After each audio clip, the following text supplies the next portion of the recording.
Friends of Quincy resident Tim Bliefnick gathered a day to watch him and his family compete as contestants on the show Family Feud. What's the biggest mistake you made at your wedding? Honey, I love you, but said I do. I'm gonna get in trouble for that, aren't I? Yeah.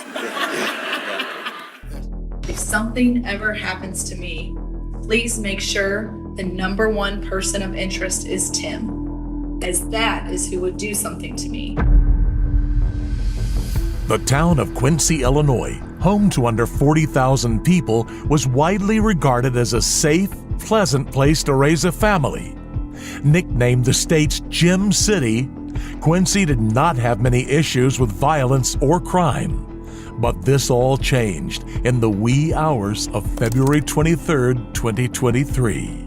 Later that same day, 41-year-old mother of three, Rebecca Postal, would be found dead on her bathroom floor, lying in a pool of her own blood. And the killer would be closer than anyone could have imagined. This is the story of Becky Postal's tragic demise. Becky had married her ex-husband Tim Bliefnick in 2009.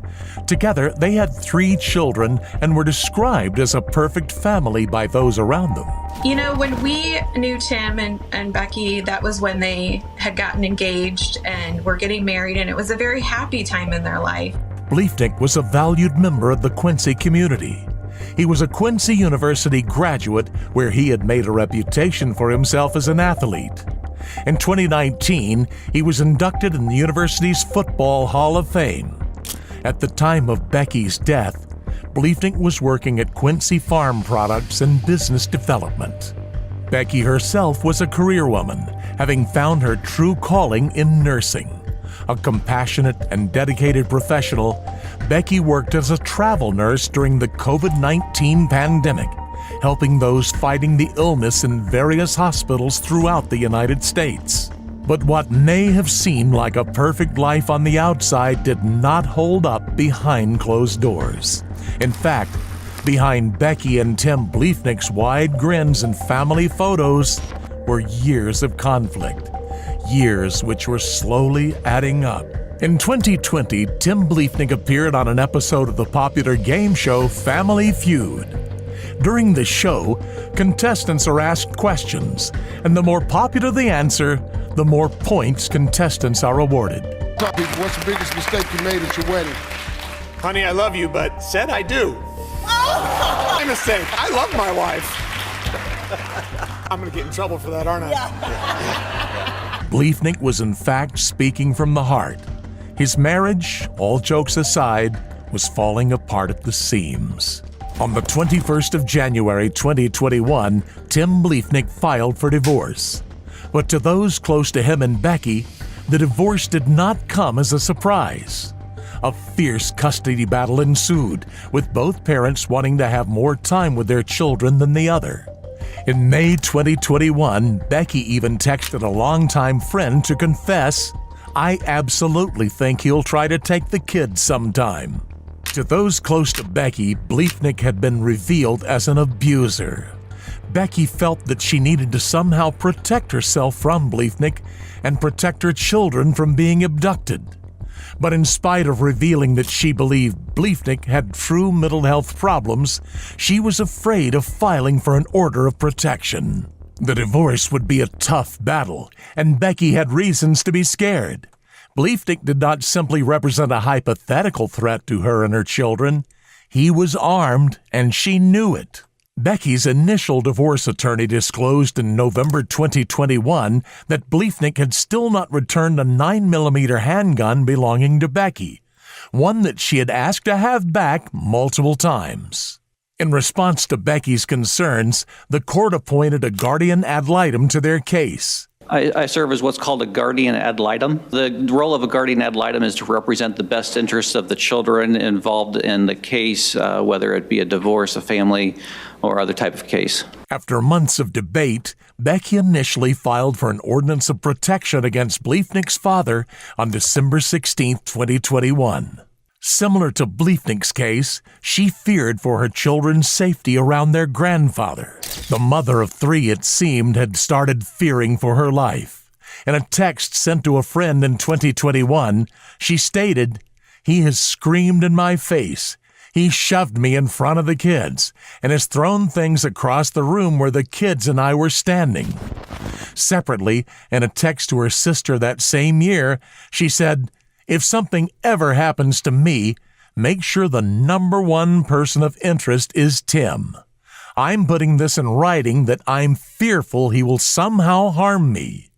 But Becky's nightmare was far from over. Months later, as the divorce was still ongoing, Becky texted her close friend on the 14th of March 2022, saying that if Bliefnick doesn't get it his way, he may literally lose his mind. The text was in reference to the ongoing divorce and custody battle. In August 2022, a court order detailed how the children must be exchanged between Becky and Bliefnick. For reasons of safety, Bliefnick and Becky must stay within 3 feet of their cars when exchanging children.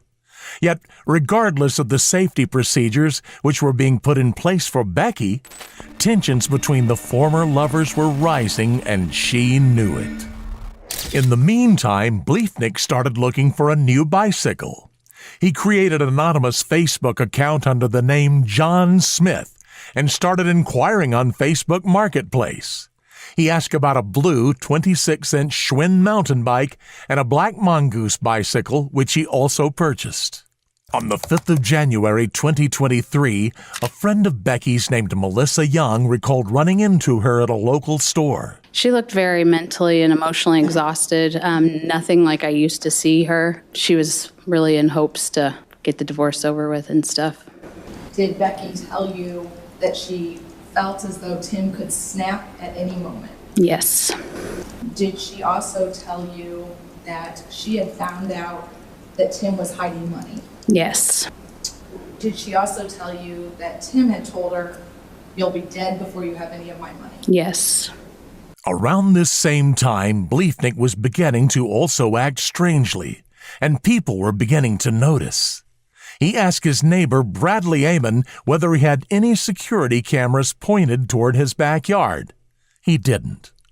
On the 10th of February 2023, Bliefnick finally made an effort to return Becky's long-lost 9mm handgun. He called the Quincy Police Department and asked them whether they could return it for him since he did not want to do it directly. His request was denied. But perhaps they should have accepted Bliefnick's request. More people were starting to notice his threatening behavior and the toll it was taking on Becky. On the 13th of February 2023, Ted Johnson, Becky's significant other, decided to stay the night at the house. I would park right here, this area. Right there behind the house by the driveway. Yes. Between midnight and 1 a.m. that same night, video surveillance detected a cyclist riding past multiple residences in the area.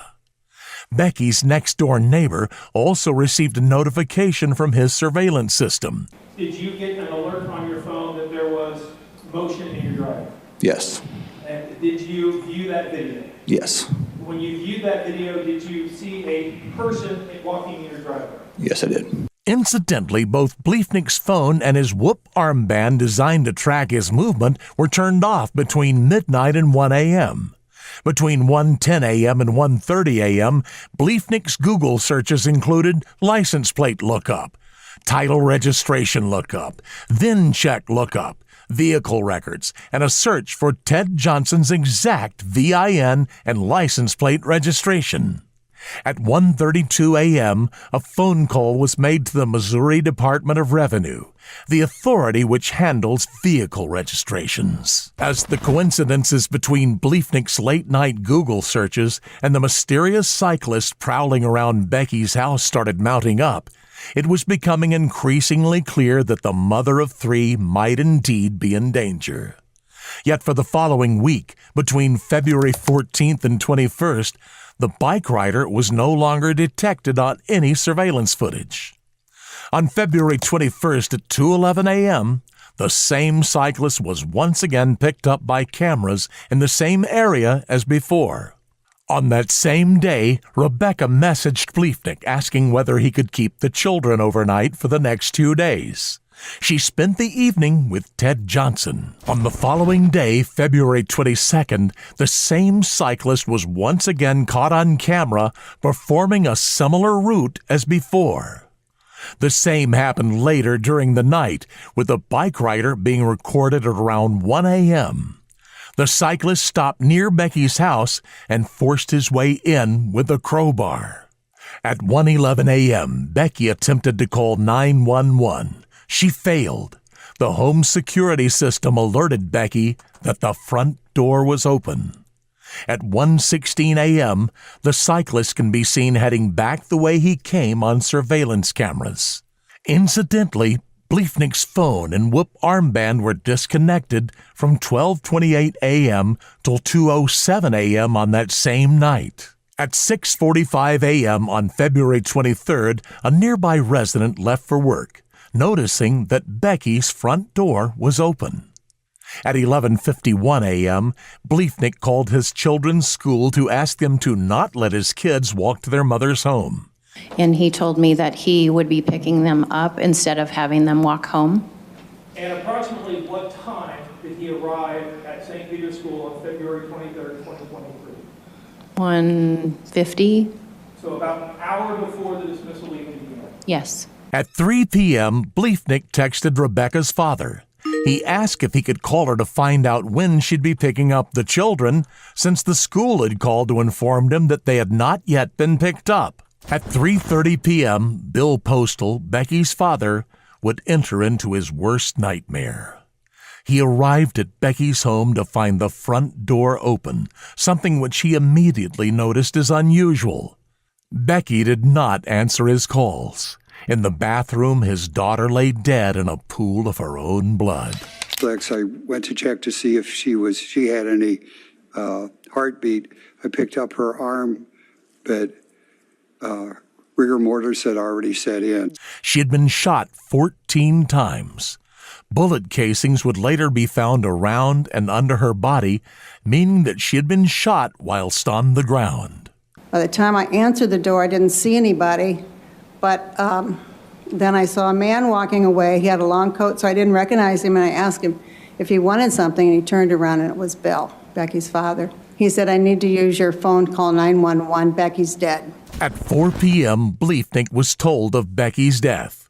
He replied with shock and was audibly upset. On the 27th of February, police found an abandoned blue Schwinn bike near the Quincy Public Schools bus barn. The surveillance footage cyclist had been filmed around that area multiple times. Police searched Bliefnick's home on the 1st of March, but the investigation into Becky's murder was far from over. This is the third known location to be searched in this investigation. Of course, that includes Bliefnick's home in Quincy and, of course, the residence in the 2500 block of Kentucky Road where Rebecca Bliefnick was found dead.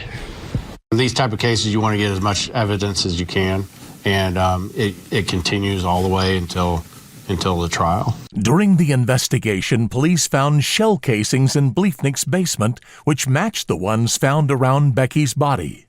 Becky's DNA was also found inside a plastic bag found in Bliefnick's home. This discovery tied into evidence found at the crime scene. Tell me what you saw. Multiple pieces of what appeared to be plastic.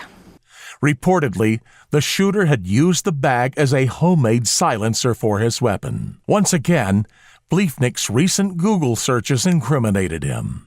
They included how to wash off gunpowder, average police response time, and how to open a door with a crowbar.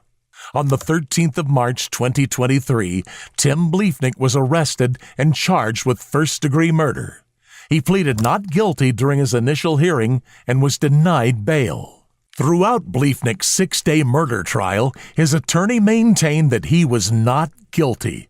Instead, they claimed a prowler, the same one who had been seen biking in the area of the murder, was at fault. During the trial, the jury heard of 3 simulations that law enforcement performed in order to retrace Bliefnick's steps leading up to the shooting. During the tests, it was discovered that the site of Becky's house was easily climbable, and it led to a window which had been pried open by the intruder. Bicycle rides were also timed according to the route taken by the security footage cyclist. Security cameras had captured the cyclist in the exact time frame Becky is believed to have been killed.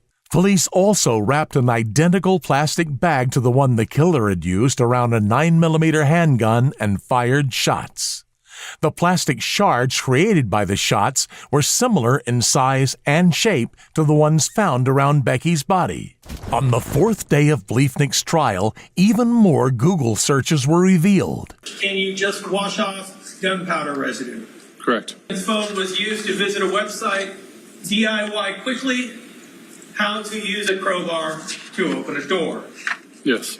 By this point, the extent of Bliefnick's premeditation of the murder was becoming clear. The searches included, can you identify if a shotgun shell was shot out of a specific gun? How to open a window from outside? Can I force open my door with a crowbar if I lock myself out? And can gunshot residue be washed off? On the 31st of May, 2023, Tim Bliefnick was found guilty on all charges. We, the jury, find the defendant, Timothy Bliefnick, guilty of first-degree murder. A sentencing hearing is scheduled for August 11, 2023. But Becky's tragic death is more than spousal murder. It is a story of long-term domestic abuse and how her cries for help were repeatedly ignored. A bereaved friend of Becky's wrote, "We've watched, waited, and prayed for justice. We have to listen to women when they fear for their or their children's safety. This could have been prevented. It breaks my heart to know that these boys will grow up without their mama. We have to do better." A GoFundMe has been created to help support Becky's children. So far, over $110,000 have been raised. The description reads, "Despite the circumstances of her death, she is remembered for the life she cherished, a life of compassion, generosity, faith, and fierce love for her family." What are your thoughts on this tragic story? Do you believe Becky's death could have been prevented? Let us know your thoughts in the comments below.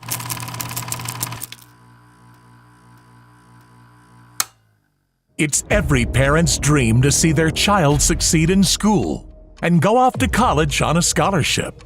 For some kids, the pressure of this dream can become almost unbearable. But few could ever imagine that that pressure could lead to murder. For the Powell family, this dream of college turned into a nightmare when a phone call revealed the secrets their daughter had been hiding and turned their peaceful family home into a bloodbath. Secrets, lies, and the killing witnessed over the phone. This is the story of the tragic death of Brenda Powell. Just unbelievable. Brenda K. Powell had lived in the picturesque city of Akron, Ohio, peacefully since her teens. After graduating from the University of Akron, she went on to work as a child life specialist in the hematology oncology unit at the local children's hospital for the next 28 years. Selflessly dedicated, her obituary describes her as devoted unconditionally to the family she worked with and her own family alike. She founded the hospital's teen oncology program and always made time for her husband and children. Yet the life of this caring wife and mother was soon to be tragically cut short by none other than her own daughter. Sydney Powell, Brenda's teenage daughter, was described as a great student when she attended St. Vincent St. Mary High School in Akron. She played soccer and 1 year of lacrosse. She had great grades and a high grade point average. Her parents, Brenda and Steve, were very proud. When the time came for Sydney to go to college, together they selected Mount Union University because of its small campus, and also because Sydney wanted to be close to home. Its Alliance, Ohio campus was only an hour away from her parents' house. She won a presidential scholarship that included a tuition break, relieving some of the pressure of private school upon her parents, and started at college in the fall of 2018. She came home for breaks and kept in touch with her mother. Sydney and Brenda's close relationship was noted by those around them. Brenda was Sydney's best friend. The family trusted each other. They used the Life 360 app, which allowed its users to track the other's whereabouts at all times. How then did this close family unit fracture? Sydney had a track record of success. Having done so well in high school and having earned herself a scholarship, her parents had no cause to be concerned about her grades. Mount Union had an app they could use to review Sydney's progress at college, but they rarely used it.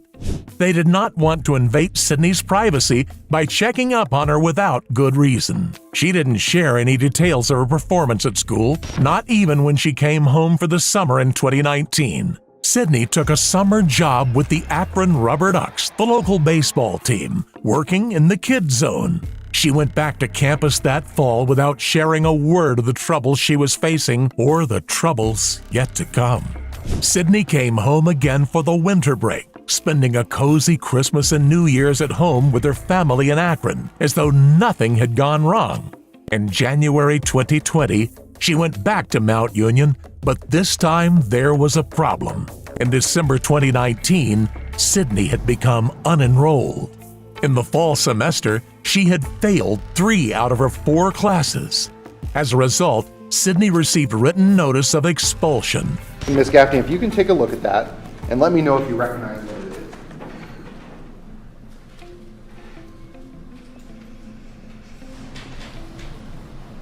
Yes. Okay, what is that document? This would be the letter indicating that Sydney was suspended. Okay, so that's a suspension letter. That's a letter that's sent to students? Yes. Okay. And that directs them on who to contact if they want to appeal or to address what's going on? Yes. Okay. And Ms. Gaffney, who is that letter specifically to? This is to Sydney. Now, you mentioned that this letter of suspension is sent via certified mail. Is there a tracking system that Mount Union uses to ensure that that student has proper notice? Is there a signature? There is a signature required. Okay. Yeah. And you mentioned that once a student is suspended, they wouldn't be allowed back into the dorms. Can you explain the process of who's allowed in the dorms and who's allowed to use Mount Union's facilities as a student? So to live on campus, you have to be enrolled as a full-time student. And part of that suspension, that student will lose access to all of those availabilities? Yes. Okay. Nevertheless, she went back to Mount Union in January and continued this illusion of normalcy even with her roommate Lauren Curry, who was her best friend from high school. In late February, Sydney told Lauren that she would be moving away for a time to figure things out. In reality, Sydney had been asked to leave. In a personal meeting, college administrators had told her that she had to move out of her dorm and that her key card access would be terminated. Ms. Gaffney, at some point did you yourself meet Sydney Powell? I did. Okay. And what happened? Were you able to contact Ms. Powell? I was, and Okay. Sydney came over to the office. Okay, can you describe that interaction? I think when she first came in, I said, Sydney, there seems to be some confusion. It seems as though you haven't moved out of your residence hall yet, from what I can tell. But you're not enrolled this semester. You're not a student here this semester. And at first she replied to me that, oh, I am, but I'm still a student here. And that's when I actually addressed the fact that the suspension, I said, Sydney, you received a suspension letter that you signed for. And so we spoke a little bit further, and she said, well, yes, she had, but she had been hoping to get things changed or fixed, and so she had been trying to work things out. So she did acknowledge that she knew about She did her acknowledge suspension. then that she knew she was suspended. When the administrators offered to call her parents to explain the situation, difficult it can be, she was adamant that she had already told them what was happening. The idea of the college contacting her parents directly about her own failure was visibly distressing. After having been a success in high school, she couldn't bear to disappoint them.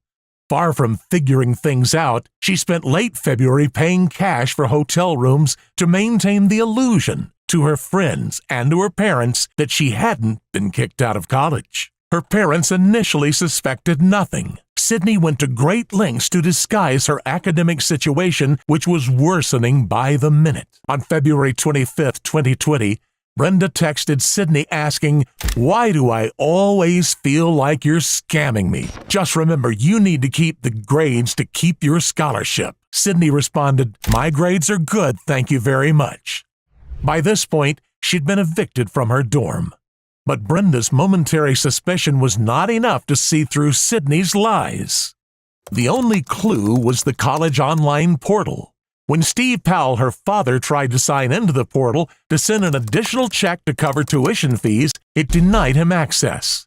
He asked Sydney why it wouldn't let him into the portal. Do you have any information that something might be going on with Sydney and Mount Union? The only thing that I knew is when I tried to sign on to the, like their whatever app that they have on the website, it kept kicking me out. Why were you trying to get into that portal? Seeing, because the 529 plan didn't cover all the tuition for the year, so I had to make a personal check. Okay. So I had to see how much that was. Okay. And when you had difficulty logging onto that portal, what did you do? I asked Sydney what was going on about it. Okay, and what did she say? There was a mistake with Mount Union. Okay. And she'd look into it. Okay, and at that point you had no reason not to trust what she's telling you? Correct. Steve had no reason not to believe her. She had always been a trustworthy child with a history of academic success. No one could have expected what would happen next. On March 3, 2020, Steve received a call at work from Mount Union. Officials at the college had to speak to him as a matter of urgency. They informed him that Sydney was no longer enrolled at the college. When he asked how long this had been the case, all they said was, "You'd have to ask her." I believe Mount Union called me. They called me, and the conversation was that Sydney wasn't enrolled anymore. And then I asked for how long, and they said, "You have to ask her." Okay. And I'm sure that came as a shock to you? Yes. And again, they said you have to ask. I know it sounds cold, but they're saying you have to ask her because they can't give you any more information, right? That was my assumption. Steve checked the Life 360 app to find Sydney was at home. Shocked by the news that she'd been lying about her performance in college while he had been writing checks to pay for it, Steve left work to confront her. What prompted you to go home, to leave work and go home? Because I saw on the app she was home, which I thought was a little bit early. Okay. The 360 Life. The 360 app showed that she was home? Yes. If someone on that app comes home, do you get like a little buzz or notification on your phone? If it's set up, you can. Okay. So did you just happen to see that on the 360 app, or did it give you like a notification? I might have got a notification. I don't recall. Okay. So you get a notification that Sydney's at home, correct? Yes. When you see that, you go home. Correct. All right. And why did you go home? See why she was home. Okay. Did you have any concern for her at that time? Just because Mount Union said she wasn't enrolled, but no, I was just going to go home and see why she was home so early. And okay. And did you take your phone with you when you went home? No. And why not? I just left it at work so the 360 app wouldn't show me coming home. So that she couldn't use the same app to see him coming and avoid this necessary confrontation. Arriving at around 11:30, he found her alone at home. Sydney told him that she was merely having some trouble at college, but that she was still enrolled and still attending some classes with her friend and roommate Lauren. Steve responded with understanding. He told her that they'd get through this semester and that if she needed to take the summer off, they'd work through it. So she told you she was essentially still enrolled but just having some trouble? I don't know if she used the word trouble, but... And again, I don't want to put words in your mouth. You tell me. Yeah, what did she say? She was... Again, I don't remember the details, but I remember she said she was still going to some of her classes with her friend Lauren. You remember telling her that, you can't run away from your problems, you have to face them. I said we'd go through, let's get through this semester, and if you needed to take the summer off or we would work through it. I remember she said, all her friends have their shit together and she doesn't, and I told her, no, that's not true. She said she didn't. Sydney said, I don't have my shit together, but my friends do. Yeah, she didn't know what she wanted to do, it sounded like. Sure. She felt lost and afraid of disappointing her family. Unsure how to handle these emotions she'd kept hidden from him for so long, he suggested they call Brenda, who was at work at the Children's Hospital. Brenda decided to come home to talk to Sydney, and Steve made the fatal decision to leave before she got there. Brenda was an emotionally sensible and empathetic woman, more than capable of de-escalating highly emotional situations, as she had to do every day in her work with children and teenagers who had cancer. Steve couldn't be blamed for asking her to help with her daughter's sudden crisis. For the next hour, Brenda and Steve kept in touch via text messages. And at 12:41, Steve sent her the last text he would ever send her. "What did you discuss with Sydney?" Brenda would never respond. Brenda had left a phone message with the administrative office at Mount Union asking to discuss Sydney's situation. When college administrators Michelle Gaffney and John Fraser arrived at the office, they returned the call straight away. Phone records show that Brenda picked up the phone at 12:36:45. Dean Fraser was sitting at his desk and I was sitting next to it. He dialed. The phone was answered, and Mrs. Powell answered. You say Mrs. Powell, is that Brenda who answered? Brenda answered, yes. Okay. And what did you tell Brenda at that time? So Dean Fraser was speaking and simply said, Brenda, this is Dean Fraser. I'm sitting here with Michelle Gaffney, our associate dean of students. We're returning your call, and that's about as far as we got. Did Brenda respond to that introduction at all? Yeah. Okay. Yes. What did she say? I think he asked, "Is this Brenda Powell?" Oh, okay. And she said yes, and then he identified himself. Okay. And Miss Gaffney, what happened next?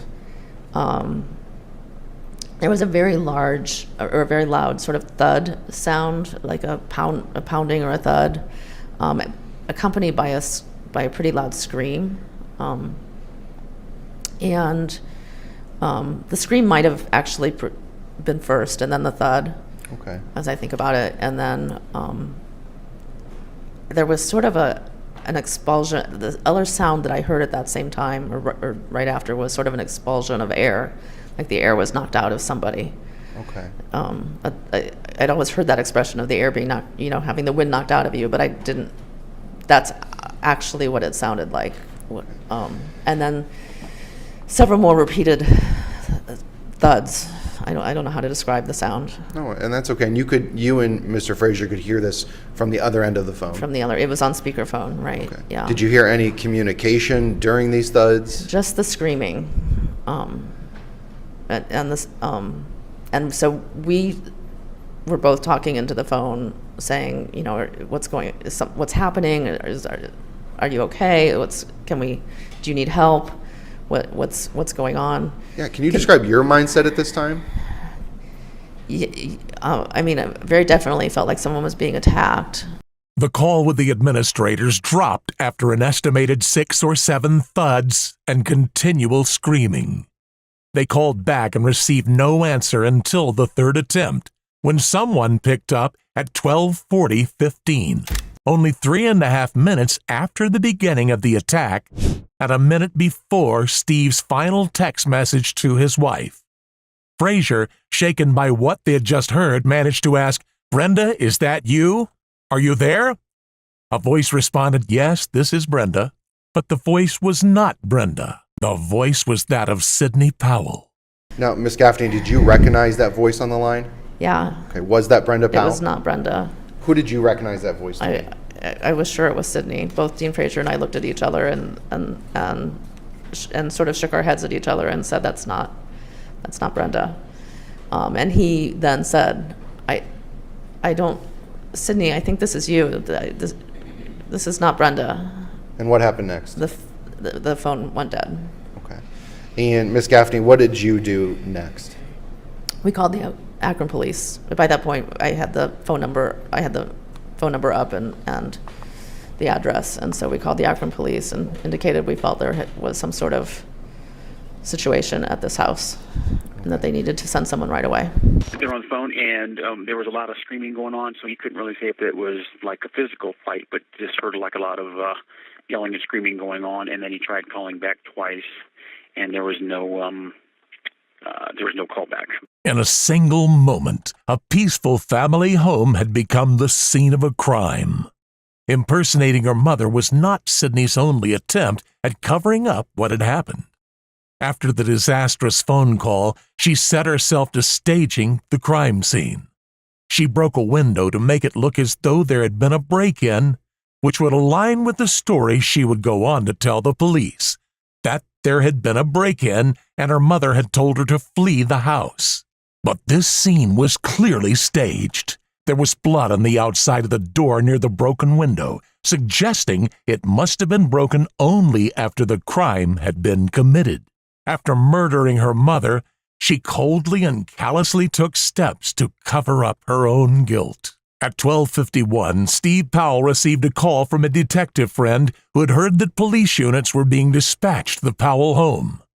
Steve immediately phoned his house and spoke to Sydney, who became hysterical when she heard that police were on their way and repeated the break-in story. Steve could only wait helpless at work as his family life broke apart at home. The police initially found Sydney hysterical. This hysteria soon evaporated, however, and she became catatonic, lying on the ground in the fetal position as the enormity of what she had done began to sink in. There was a cast-iron skillet on the floor in the master bedroom, alongside a bloodied steak knife. These implements of an ordinary domestic household, no doubt used by Brenda herself to cook family meals, had been weaponized against her. As the police examined the scene, the series of events only glimpsed by Steve and the college administrators over the phone became horribly clear. The forensic pathologist concluded that Brenda Powell had died as a result of multiple blunt and sharp force injuries. Sydney had hit her mother multiple times over the head with the heavy cast-iron skillet. She then fetched a steak knife and in a frenzy stabbed her mother repeatedly in the neck at least 23 times. Cuts and bruising to Brenda's face, arms, and hands suggest that she had attempted to defend herself from Sydney.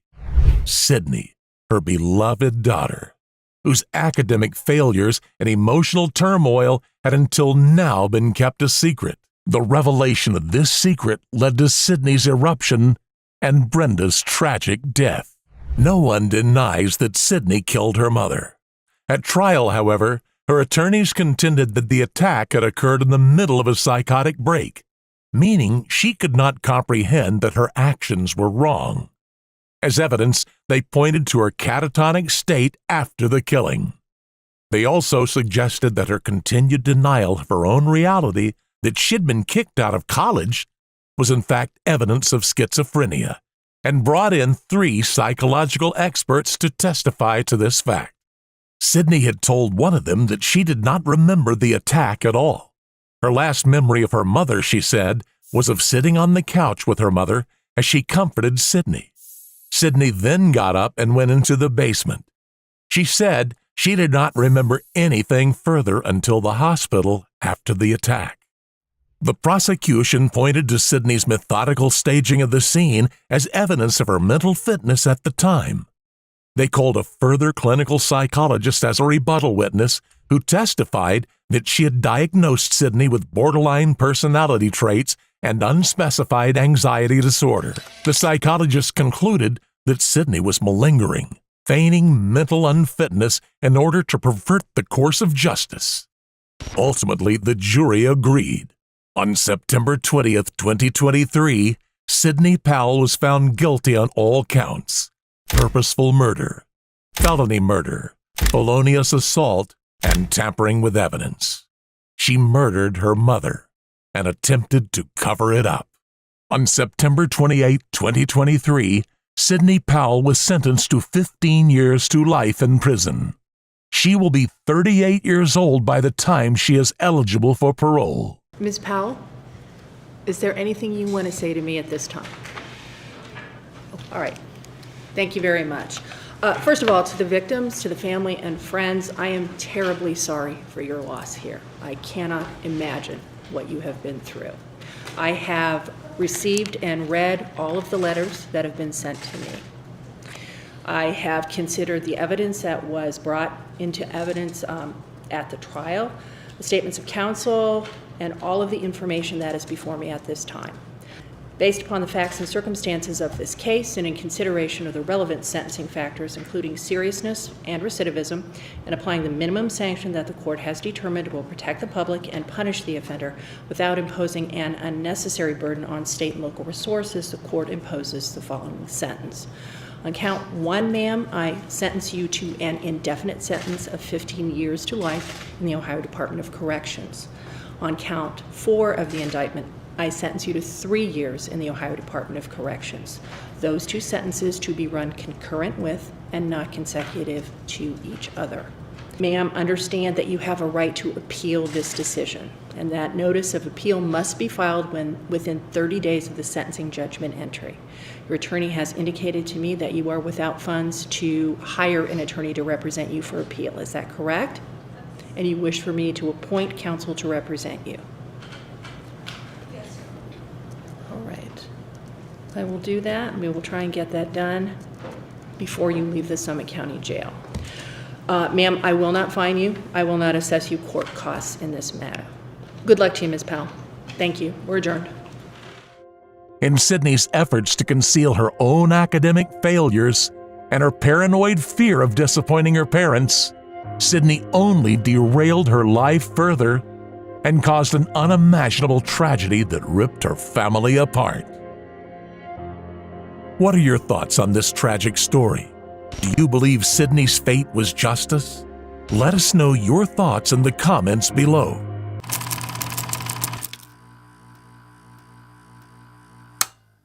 It was a peaceful summer's evening in 2022. 3 teenagers were spending the night at a friend's house, celebrating their recent graduation from high school. Mackenzie Sherilla was the designated driver for the end of the night. Her boyfriend of 3 years and his friend both trusted her to get them home safely. But what if this was the last thing she wanted? In this CCTV footage, Mackenzie can be seen driving at 100 miles per hour down a quiet street before smashing into a building. The collision killed both her boyfriend and his friend. Mackenzie claimed that this was a tragic accident. I wish I could remember what happened. I'm just so sorry. I'm heartbroken. I love Dom and Davion.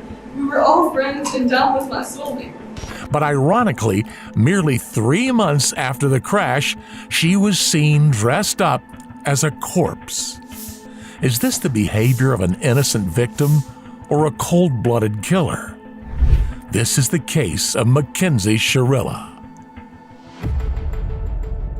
It was the end of July 2022 in the peaceful town of Strongsville, Ohio. The seniors of that year's graduating class looked forward to bright futures. Their parents were proud of them. This was the case for Dominic Russo and Davion Flanagan, both 19.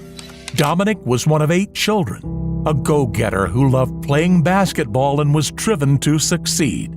He was starting his own clothing line. Davion, too, had ambitions. He and his 2 biological sisters spent some of their early years in foster care. Both of their parents were addicts, and the children were removed from their parents' home as a result of neglect. Life in the foster system was no easier. When the siblings were adopted by husband and wife Scott and Jamie Flanagan, Jamie recalls they were very underweight. Rescued from a difficult life, Davion recognized that he'd been given a second chance.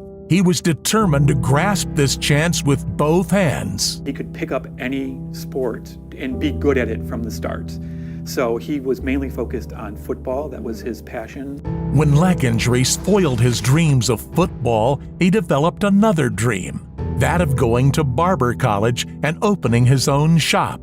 Davion was a resourceful teen who taught himself the basic skills from YouTube and TikTok, and he had only recently submitted his application to the All-State Barber College.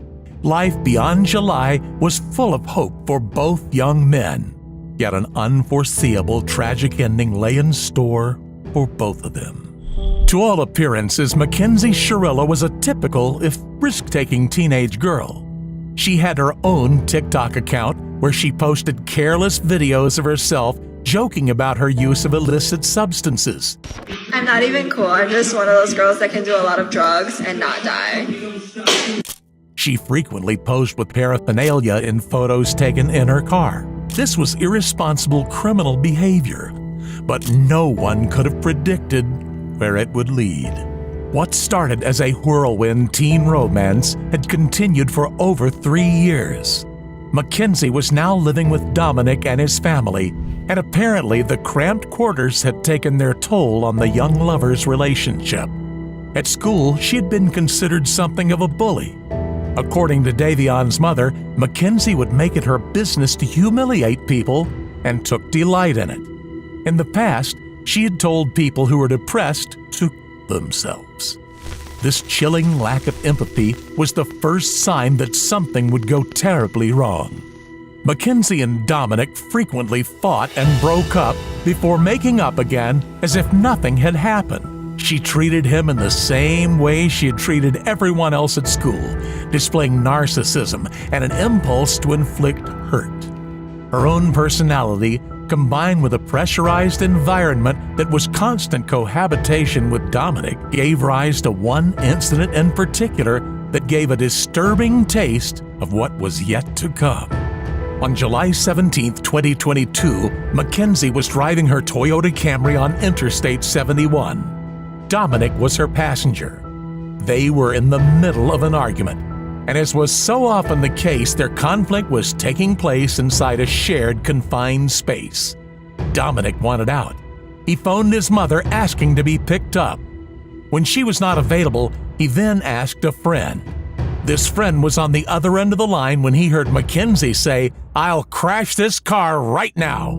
Dominic's friend sped to the scene, and when he pulled up behind Mackenzie's car stopped on the side of the road, Dominic's door was open. As Dominic sat there, Mackenzie was hitting him with both hands. He observed at that time the defendant striking Dominic Russo with both hands, and that he overheard her make a statement, an admissible statement, and she said, "Dominic, I'm going to crash this car." In another incident that same month, Dominic recorded another argument. In the videos, Mackenzie could be heard repeatedly degrading him. Things had clearly degenerated between the couple. From living together, he was now no longer comfortable with her presence in his house. She threatened to key his car if he wouldn't let her in, or else break off the door handle. You're telling me to key my car, telling me to break the door. Key your car and you do not let me in the house. You're going to key my car. If you don't let me in the house, yes. She counted down, enforcing a time limit for him to come and let her into the house. When Dominic still didn't open the door, Mackenzie said, "You're gonna come open this door right now, or there's gonna be a serious problem." Once again, Dominic called his mom for help. The involvement of his mother in both situations reminds us as to just how young both Dominic and Mackenzie were. The conflict in their relationship continued to escalate, but no one could have predicted where the relationship would end.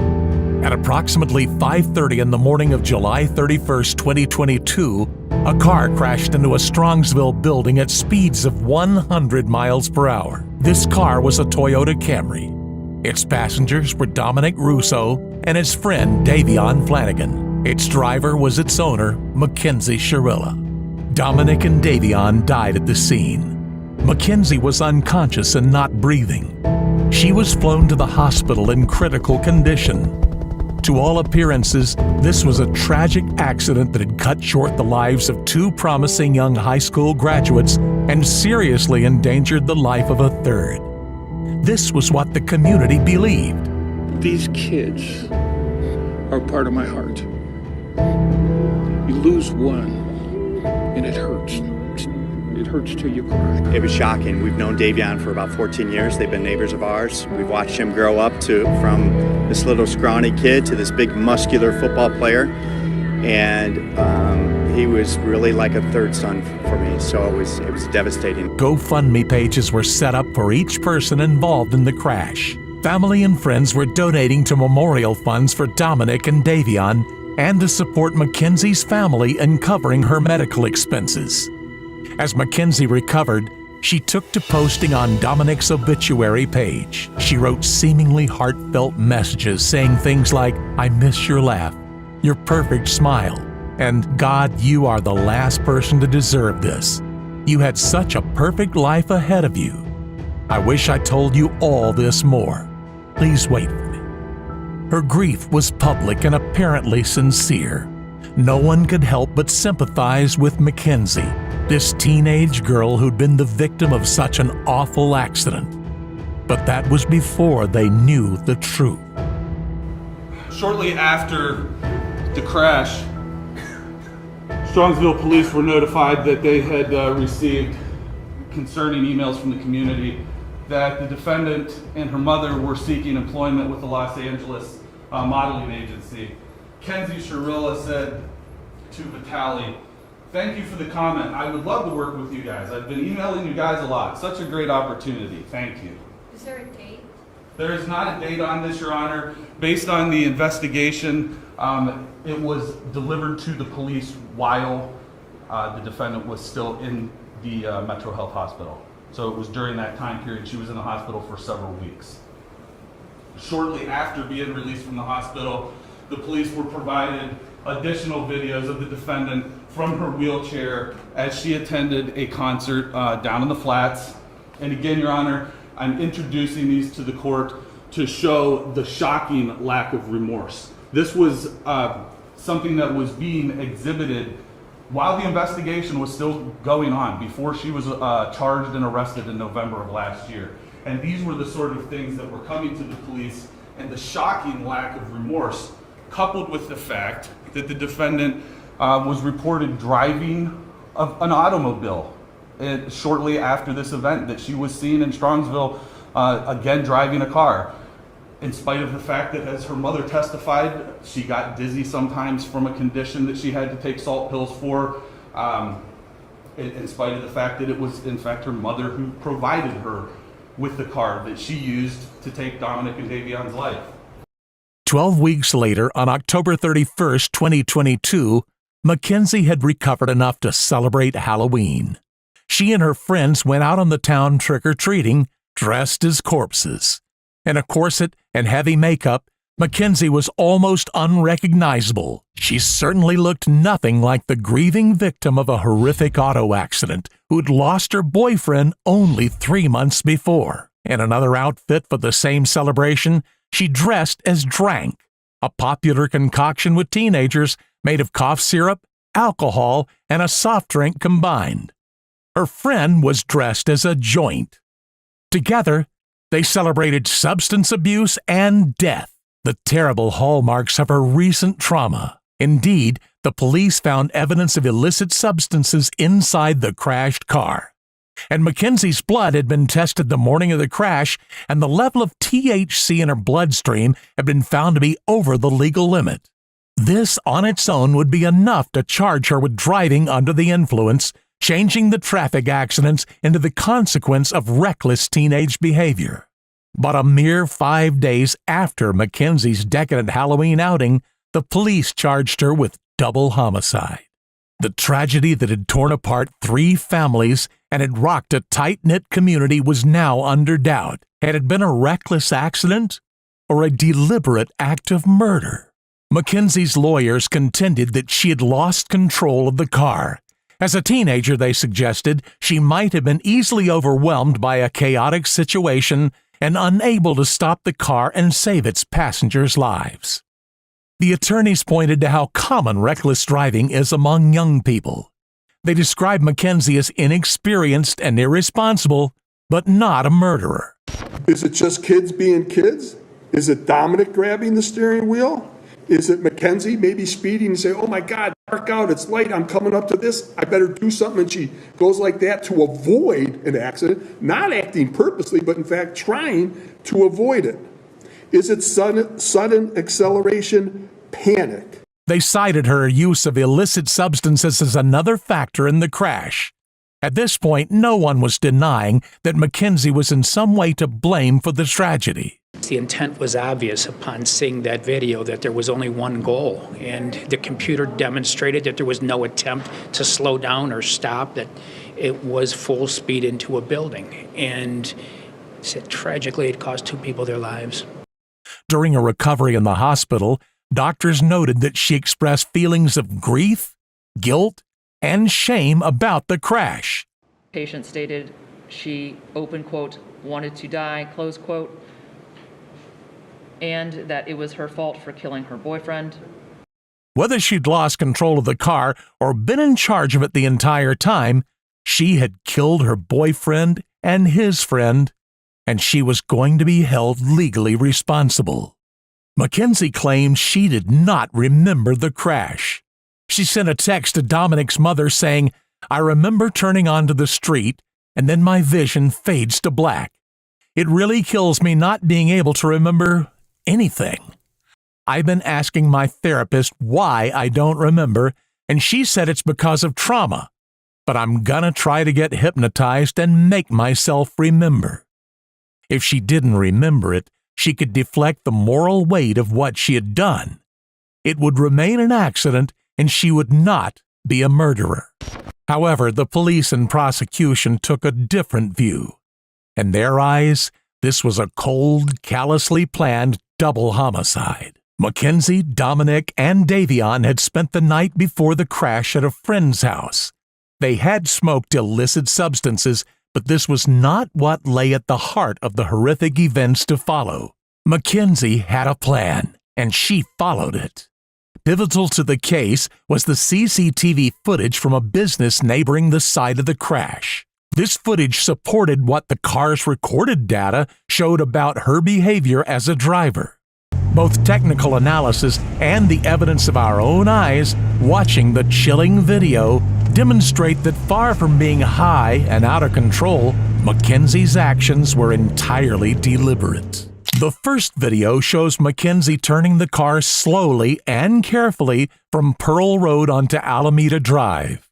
She diligently signaled her right turn, hardly the act of a substance-crazed, reckless teenager. But in the next piece of footage, something changed.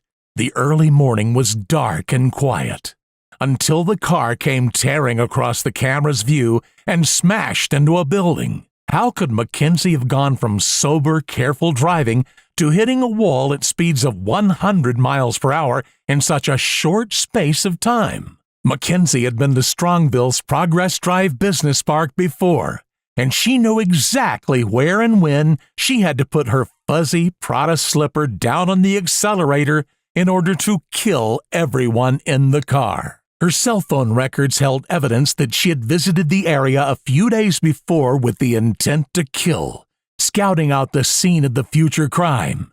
She chose the area and the time early in the morning, before any witnesses would be around. This plan did not involve Davion. Davion only needed a ride home and was in the wrong place at the wrong time. Mackenzie did not think about him in the back seat. She treated him only as an item of luggage and had to be reminded by the judge of his tragic death when she was reading out her statement in court. Further evidence of the callous and cold way in which she'd snuffed out 2 young lives. The judge had no sympathy, describing her as literal hell on wheels.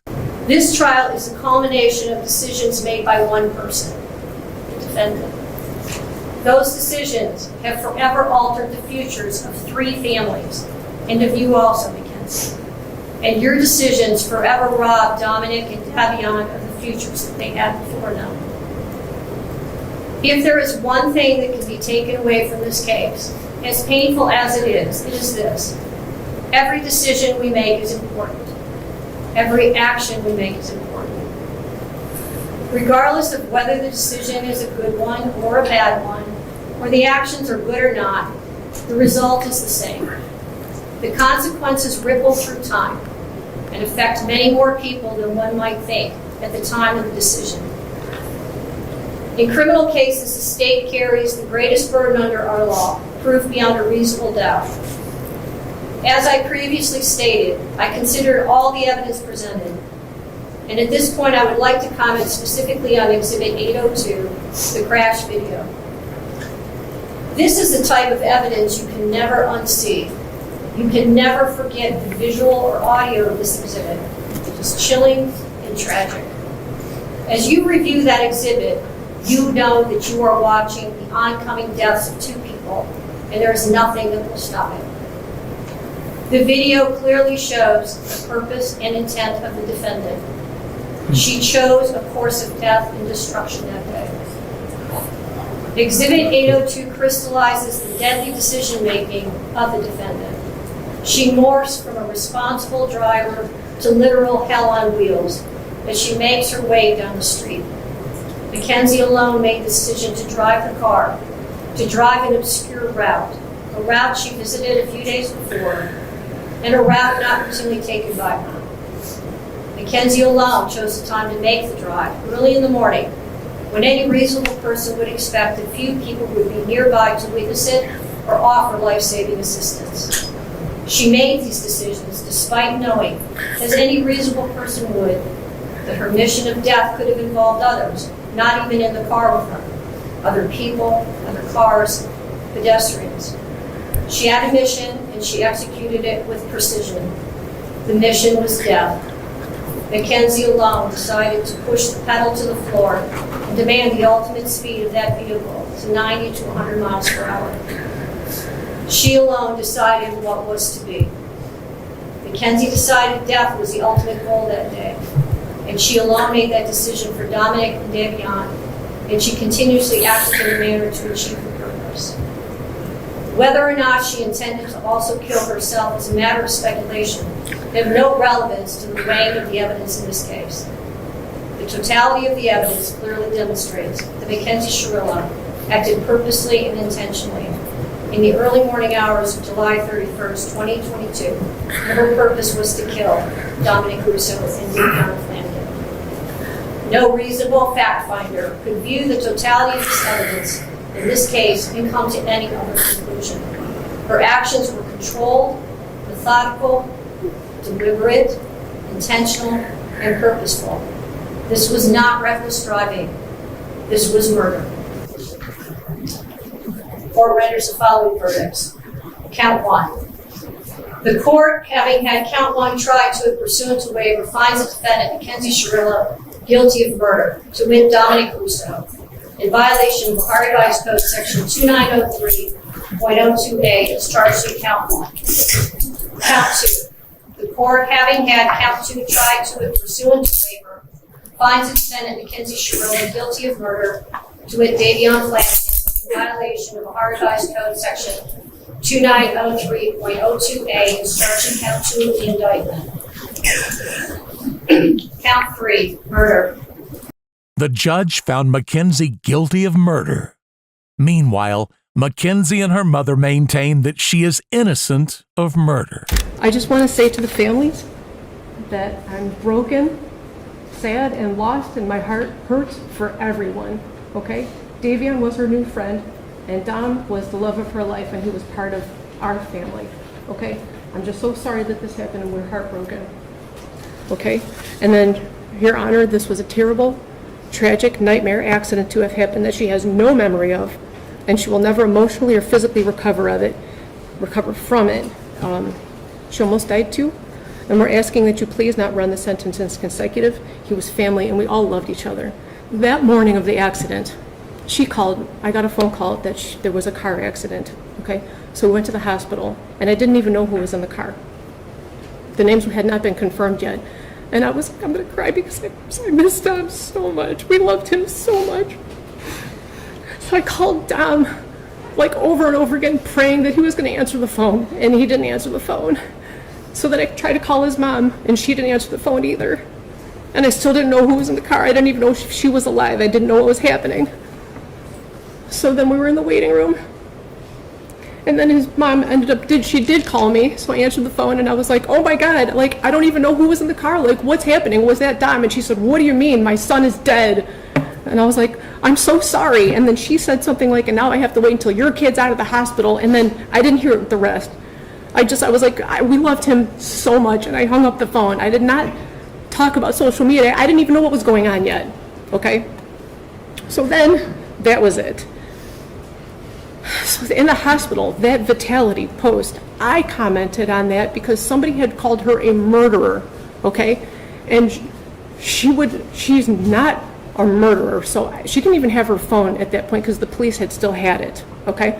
So I jumped on and I was like, you know, she's not a murderer. She's more sad than most of these people commenting. She's been trying to get in touch with you. I mean, at that point, it was just an accident. So I commented on her behalf, not because of the modeling opportunity. Who cares about that? I don't want them to refer to her as a murderer, okay? And I don't even know how that comment had got on the phone because the police still had her device and she could not access her phone or social media. That's why I did it. I just wanted them to stop calling her a murderer so that when she did come to, and she did come out of surgery, multiple surgeries, that she wouldn't see all these people calling her a murderer because she would never, ever, ever murder the love of her life. I'm hearing an awful lot about your daughter. I'm not hearing very much about the two dead people. Dominic, okay, I'm asking you for leniency because this was a tragic accident that she does not remember. And Davion, he's a new friend. And I'm so sorry. What does that mean? His life is worthless? No. God, no, not at all. They all loved each other. They all spent every day together. You know what I mean? I don't know too much for him. Isn't that part of the problem, Mrs. Schmidt? Sorry? Isn't that part of the problem, that they all trusted each other? Isn't that part of... It's not a problem at all. It was wonderful. It's a problem how they all ended up in the car together and two of them ended up dead. I understand what it looks like. I'm saying that it was a tragic accident. She would never. Well, we're going to have to disagree on that. I understand. Right. And I respect your position if you disagree with me. I understand. But anyway, that's it. I just wanted to address those. We told her to go to those things, and then she did go with Dom's family. So look at that. Don't look at it with the... Look on that with different eyes if you can, please. Those things are not relevant. Not at all. But she's a good, if you would have a moment, all you would need is 5 minutes of a conversation to have with her to learn who she is. Just that, you would just need 5 minutes to learn who she is and what she's capable of not doing and doing, and you would see for yourself. That's all. I'm so sorry, guys. Thank you. I'm sorry. I love you. The families of Dom and Davion, I'm so deeply sorry. I hope one day you can see I would never let this happen or do it on purpose.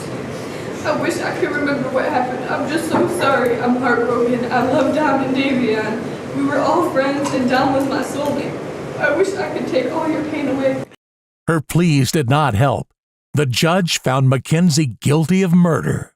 Mackenzie was sentenced to 2 15-year to life sentences to be served concurrently, meaning she'll be eligible for parole in 15 years' time. Some members of the victims' families found this unfair. I am devastated by the loss of Davion. The world lost a truly special man. Now that Davion is gone, I feel stuck. I feel as if I can't move forward. Dom was not only my brother, he was also my best friend. Be thankful that you're still alive and have a future, whatever that may be. Dom and Davion were robbed of their futures, their hopes, and their dreams. A twisted, tumultuous relationship had ended in not one, but 2 horrific deaths. We are just thankful that we feel justice was served today. There's not a day that goes by that we don't miss our son, and justice was served for him today. But honestly, there's no winners here. There's no winners here today. What do you think? Is Mackenzie's sentence justice? Let us know your thoughts in the comments below.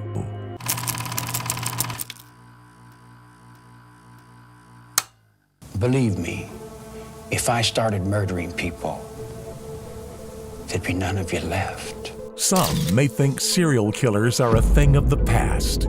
With the advance of technology and law enforcement, it is rare for a killer to have victims across multiple years before they are caught. But today's case will chill even the most skeptical of viewers to the bone. Rex, did you do it? Rex Sherman is a demon that walks among us. A predator that ruined families. If not for the members of this task force, he would still be on the streets today. He asked me if I liked true crime, asked if I knew about the Gilgo Beach murders. A 21st century serial killer whose murders span over 2 decades. Innocent women whose fates remained unknown. That is, until now. This is the case of the Demon of Gilgo Beach. On May 1st, 2010, sex worker Shannan Gilbert, who worked as an escort, was on her way to a job in the Long Island South Shore area. It seemed a night like any other, but unbeknownst to Gilbert, in a few hours, her remains would join those of 4 other victims, somewhere in the bushes along the beach she was driving by. She had met her client through the Craigslist website and was on her way to his house in a gated community near Oak Beach around 2 a.m. that night. At 4:51 a.m., Gilbert placed a phone call to emergency services.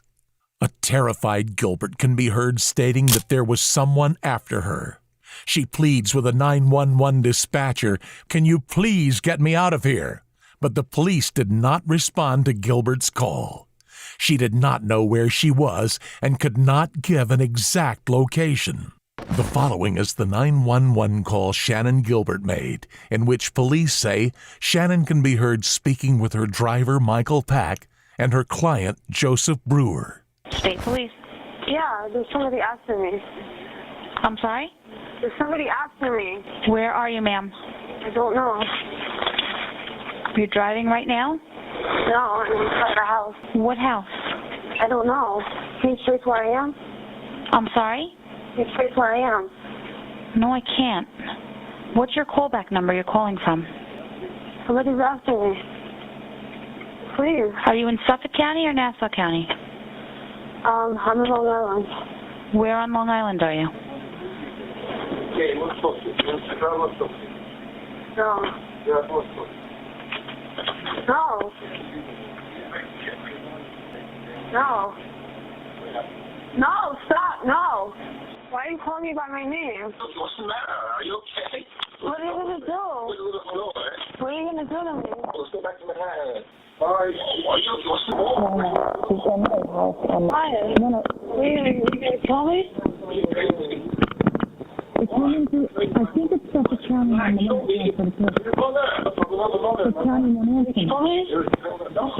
Why are you going to call Suffolk County? You freaking mad? Come on. I'm in the middle of nowhere. Let's go back to Manhattan. All right? We're in Long Island. We're out near the water. Please, stop. Please, Mike. Brother, come on. No, stop it, please. Shannan then ran from Brewer's house at 8 The Fairway to neighbor Gus Coletti's house at 17 The Fairway.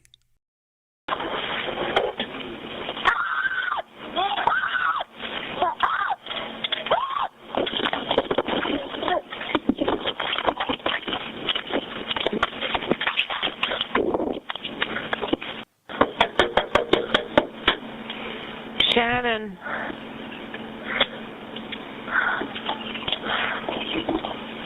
What's the matter? Somebody after you?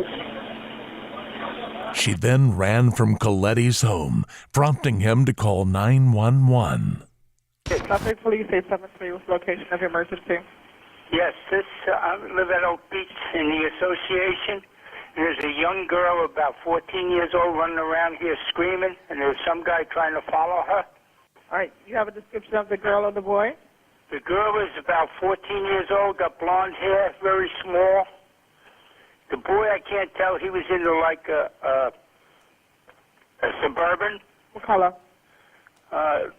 Black. Shannan then ran to another neighbor's home, prompting a third 911 call made at 5:30 a.m. by Barbara Brennan. 43 The Bayou. Some woman is knocking at my door. She says she's in danger. Police say they believe Gilbert ran into this marsh in Gilgo, which would have looked like this at the time that night. They believe that's where Gilbert died. Right now, we believe it's a tragic accident. Shannon Gilbert's driver, Michael Pack, and her client, Joseph Brewer, were both investigated and cleared of any wrongdoing. As soon as Gilbert was reported missing by her boyfriend, both police and her family launched a search for the woman. It would take another 1.5 years for the police to finally find her. If it wasn't for Shannon Gilbert's disappearance, we may never have found the remains of the other victims. On the 11th of December 2010, a police officer was performing a practice exercise with one of the department's police dogs. But what started out as a regular training day would soon turn into something totally unforgettable. The dog appeared particularly attracted to the marshes on Long Island's South Shore beach. And even when the officer would try to redirect him, the dog went straight back into the bushes. It was for good reason. Somewhere in the vegetation, hidden only shallowly, were the remains of 24-year-old Melissa Barthelemy. And she wasn't alone. 3 more victims would soon be found near Barthelemy, all wrapped in burlap. Melissa Barthelemy was last seen at her Bronx apartment on the 12th of July, 2009. Also an escort, Barthelemy found some of her clients through websites such as Adult Friend Finder. On that fateful night, Barthelemy was working. She told a friend she would return shortly. Barthelemy's mother reported her as missing 6 days later after not hearing from her. Barthelemy's younger sister, Amanda, reported some strange calls to the police. She had been receiving some strange calls never longer than 3 minutes on the phone. A male voice would taunt her about her sister's murder, and even confessing to it. 2 days after the discovery of Barthelemy's body, Amberlynn Costello's remains also surfaced.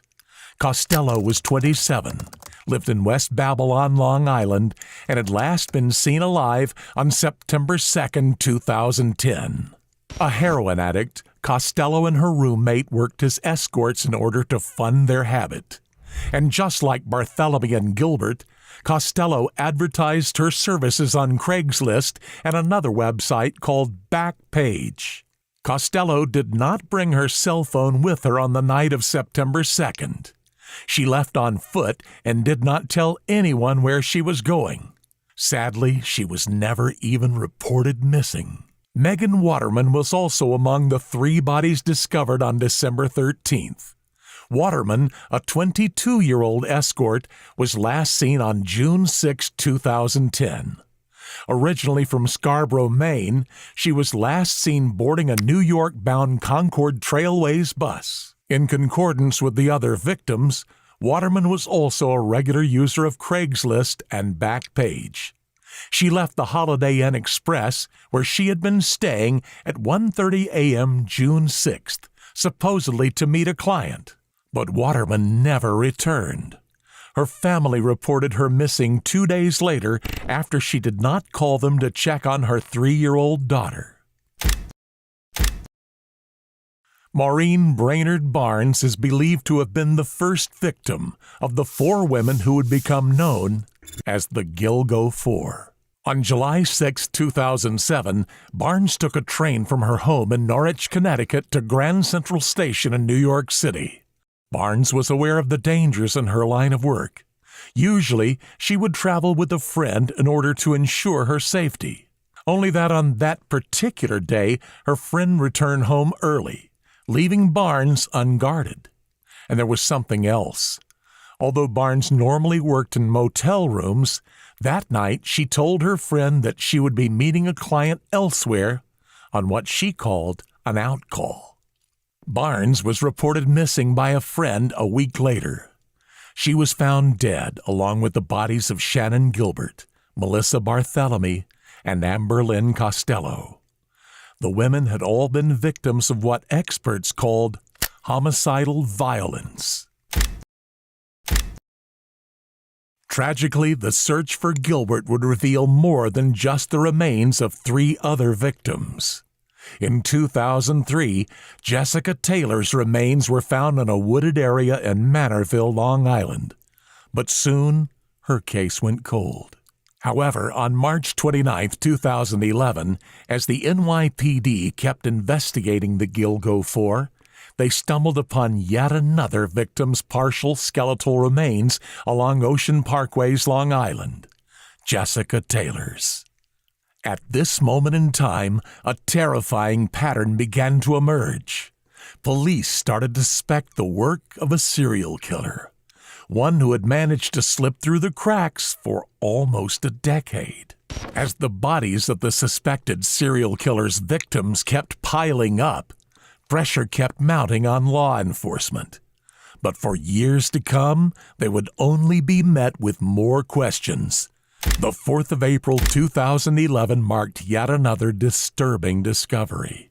Just like in the case of Jessica Taylor's remains, Valerie Max had been spread out, with her head, hands, and right foot turning up on Gilgo Beach, 11 years after her torso was initially found in Manorville, New York, in September 2000.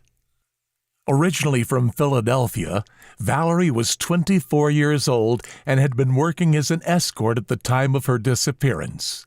She was last seen in Port Republic, New Jersey, and was only identified through forensic genealogy in May 2020. Today, we are announcing that Jane Doe number 6 has been positively identified as Valerie Mack. On the day Mack's remains were found, police were met with two more shocking discoveries. The first was the lifeless body of a 2-year-old toddler. The child did not match the victim profile for their suspected serial killer, and yet he was found on the same remote stretch of highway as the women. To this day, the boy remains unidentified. The second was the body of an Asian male. Once again, an unusual victim if murdered by the same individual. The man has also remained unidentified. These discoveries marked another obstacle for investigators. Were these two poor souls random victims of homicide? And had they even been killed by the same individual? Only a week would pass until two more bodies were found 7 miles from Gilgo Beach. They were the remains of two more women. One of them has also remained unidentified and has thus been classified as Jane Doe 7. The other woman is believed to have been the toddler's mother. They discovered extremities tied to Peaches in the Nassau County section of Ocean Parkway. It turned out her gold jewelry matched jewelry on a female toddler. DNA confirmed this victim was the daughter of Peaches. Gilgo Beach, it turned out, was a mass grave. But in spite of the bodies of the victims retrieved by police, their efforts were largely unrewarded. For the next decade, the case of the Gilgo Beach killer went cold. In the midst of the pandemic, police released more information about the murders in hopes of generating new leads. A website, Gilgo News, was launched in order to help advance the case. Among the evidence released was a belt believed to have been worn and used by the killer. The belt, which bore the initials WH or HM, was found during the initial stages of the Gilgo Beach investigation in 2011. Law enforcement was hopeful that someone would recognize the belt, with an investigator on the case stating, "We're hopeful that this photograph will bring somebody forward with information about the origin of that article." 2 years later, no one had. These crimes may have happened years ago, but that pain continues. On February 15, 2022, police created a task force dedicated to the Gilgo Beach murders.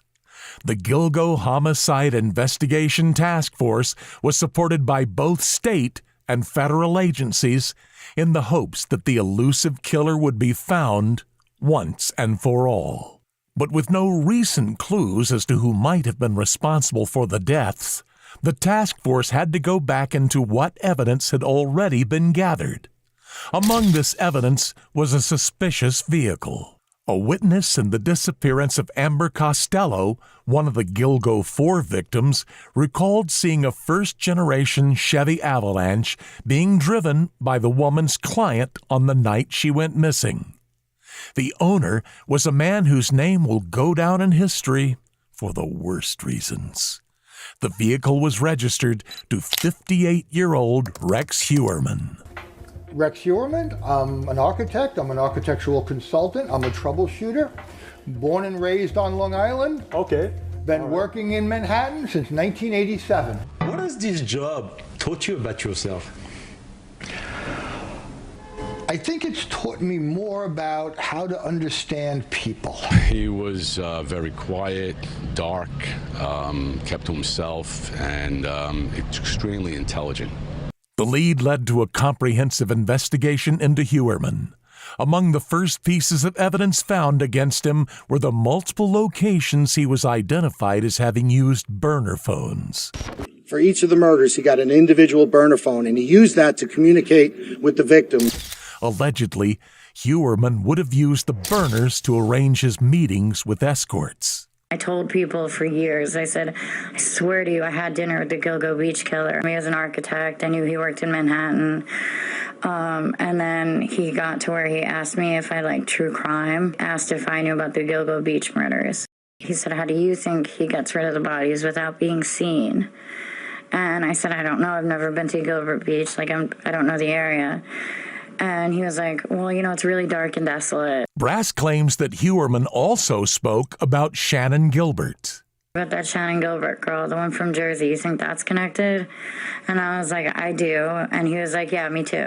The 26th of January 2023 would mark a highly important discovery in Heuermann's investigation. A surveillance team observed and recovered a pizza box thrown by Heuermann into a garbage bin located in the front of 385 Fifth Avenue in Manhattan.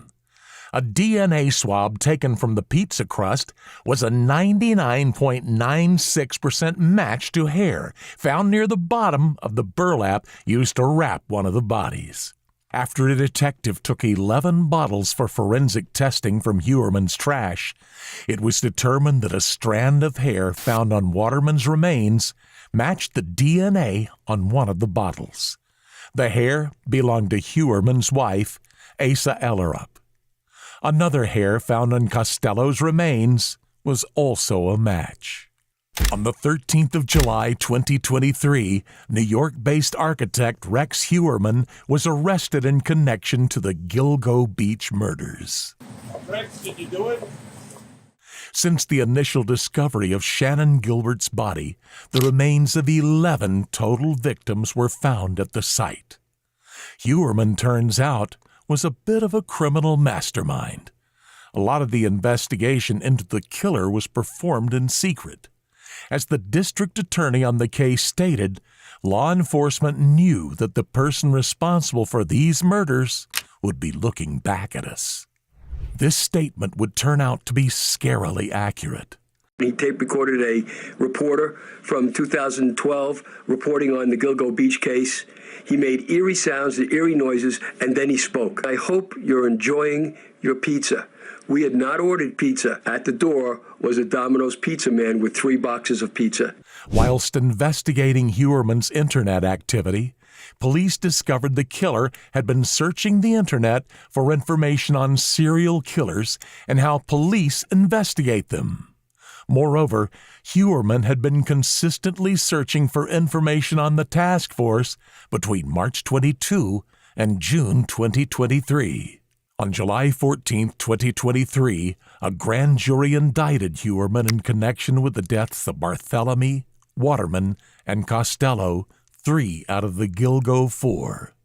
With regards to Brainerd Barnes, the 4th victim found in 2010, police have said that the investigation is still ongoing, but that there is substantial evidence connecting Heuermann to her murder. Shortly after hearing the accusations against him, Rex Heuermann broke down in tears. The suspect pleaded not guilty to 3 counts of first-degree murder and 3 counts of second-degree murder. He is currently being held without bail. But regardless of the evidence against Heuermann, some found Heuermann's reaction to the accusations entirely surprising. His defense lawyer, Michael Brown, was quoted saying, "I will say to you folks that it's extremely circumstantial in nature. In terms of speaking to my client, the only thing I can tell you that he did say, as he was in tears, was I didn't do this." He said from the moment I met him that I did not do this. But could Heuermann actually be innocent? Authorities believe that the possibility is extremely unlikely, and those close to him seem to be coming to their own revelations, with Heuermann's wife recently filing for divorce. Suffolk County Police Commissioner Rodney Harrison, who has been seriously involved in the investigation, spoke on Heuermann's not guilty plea. Rex Heuermann is a demon that walks amongst us, a predator that ruined families. The families of the victims seem equally convinced of the man's involvement. Sherry Gilbert, Shannon Gilbert's sister, said in an email to NBC News, "I'm just happy it happened sooner rather than later. The suspect, Rex, deserves to rot in prison for the rest of his life. He destroyed many lives, so while it won't bring our loved ones back, it does help that one less monster is off the streets, and he can't ever hurt anyone else." Although some may not appear entirely convinced of Heuermann's involvement, the most important aspect of the investigation is that it is moving forward. Regardless of whether Heuermann is proved to have murdered all 11 of the Gilgo Beach victims or not, they all deserve justice. In a recent interview, Suffolk County's district attorney was quoted saying, "This case is not over. This is only the beginning." Do you believe Rex Heuermann is guilty? If so, do you think he is the author of all 11 murders? Let us know your opinion in the comments below.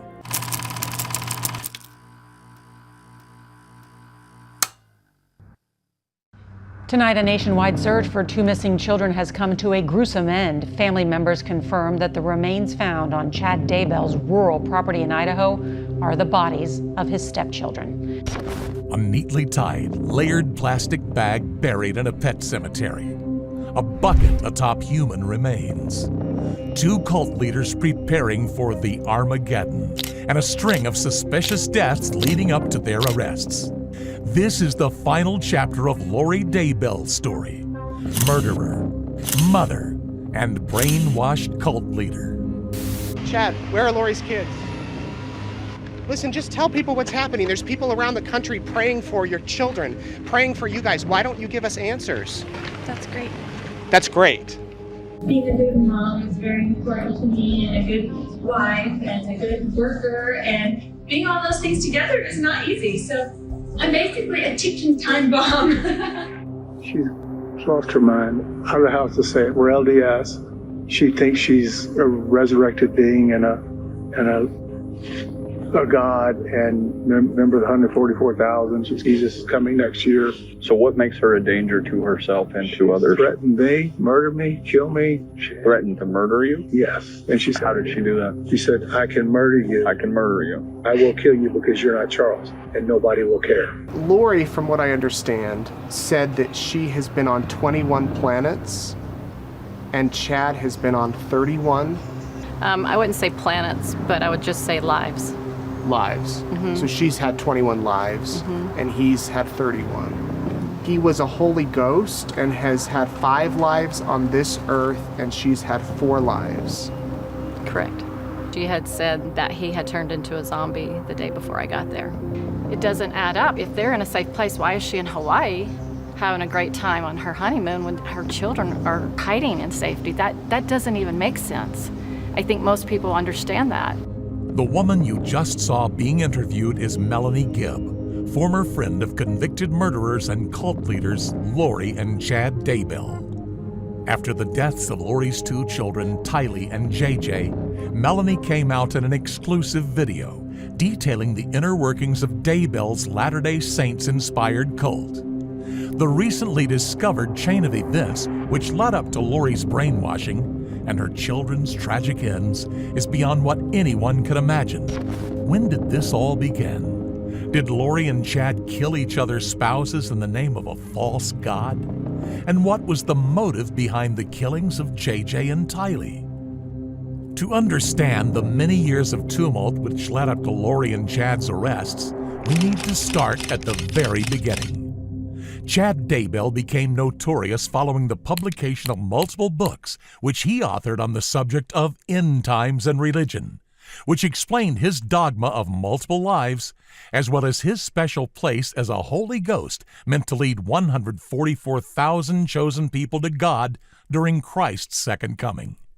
He started publishing in 2004 when he also founded Spring Creek Book Company in order to self-publish. I've recently released my autobiography entitled Living on the Edge of Heaven, where I tell more about my 2 near-death experiences and how that prompted me to write my novels. In 2015, Chad reported hearing a voice telling him to relocate to Rexburg, Idaho, where he moved with his former wife, Tammy. In the fall of 2018, he would meet Lori Vallow, who by then had become an avid reader of his. In 2018, Lori attended a Preparing the People meet along with Gibb. It is there she would meet her future husband and religious mentor, Chad Daybell.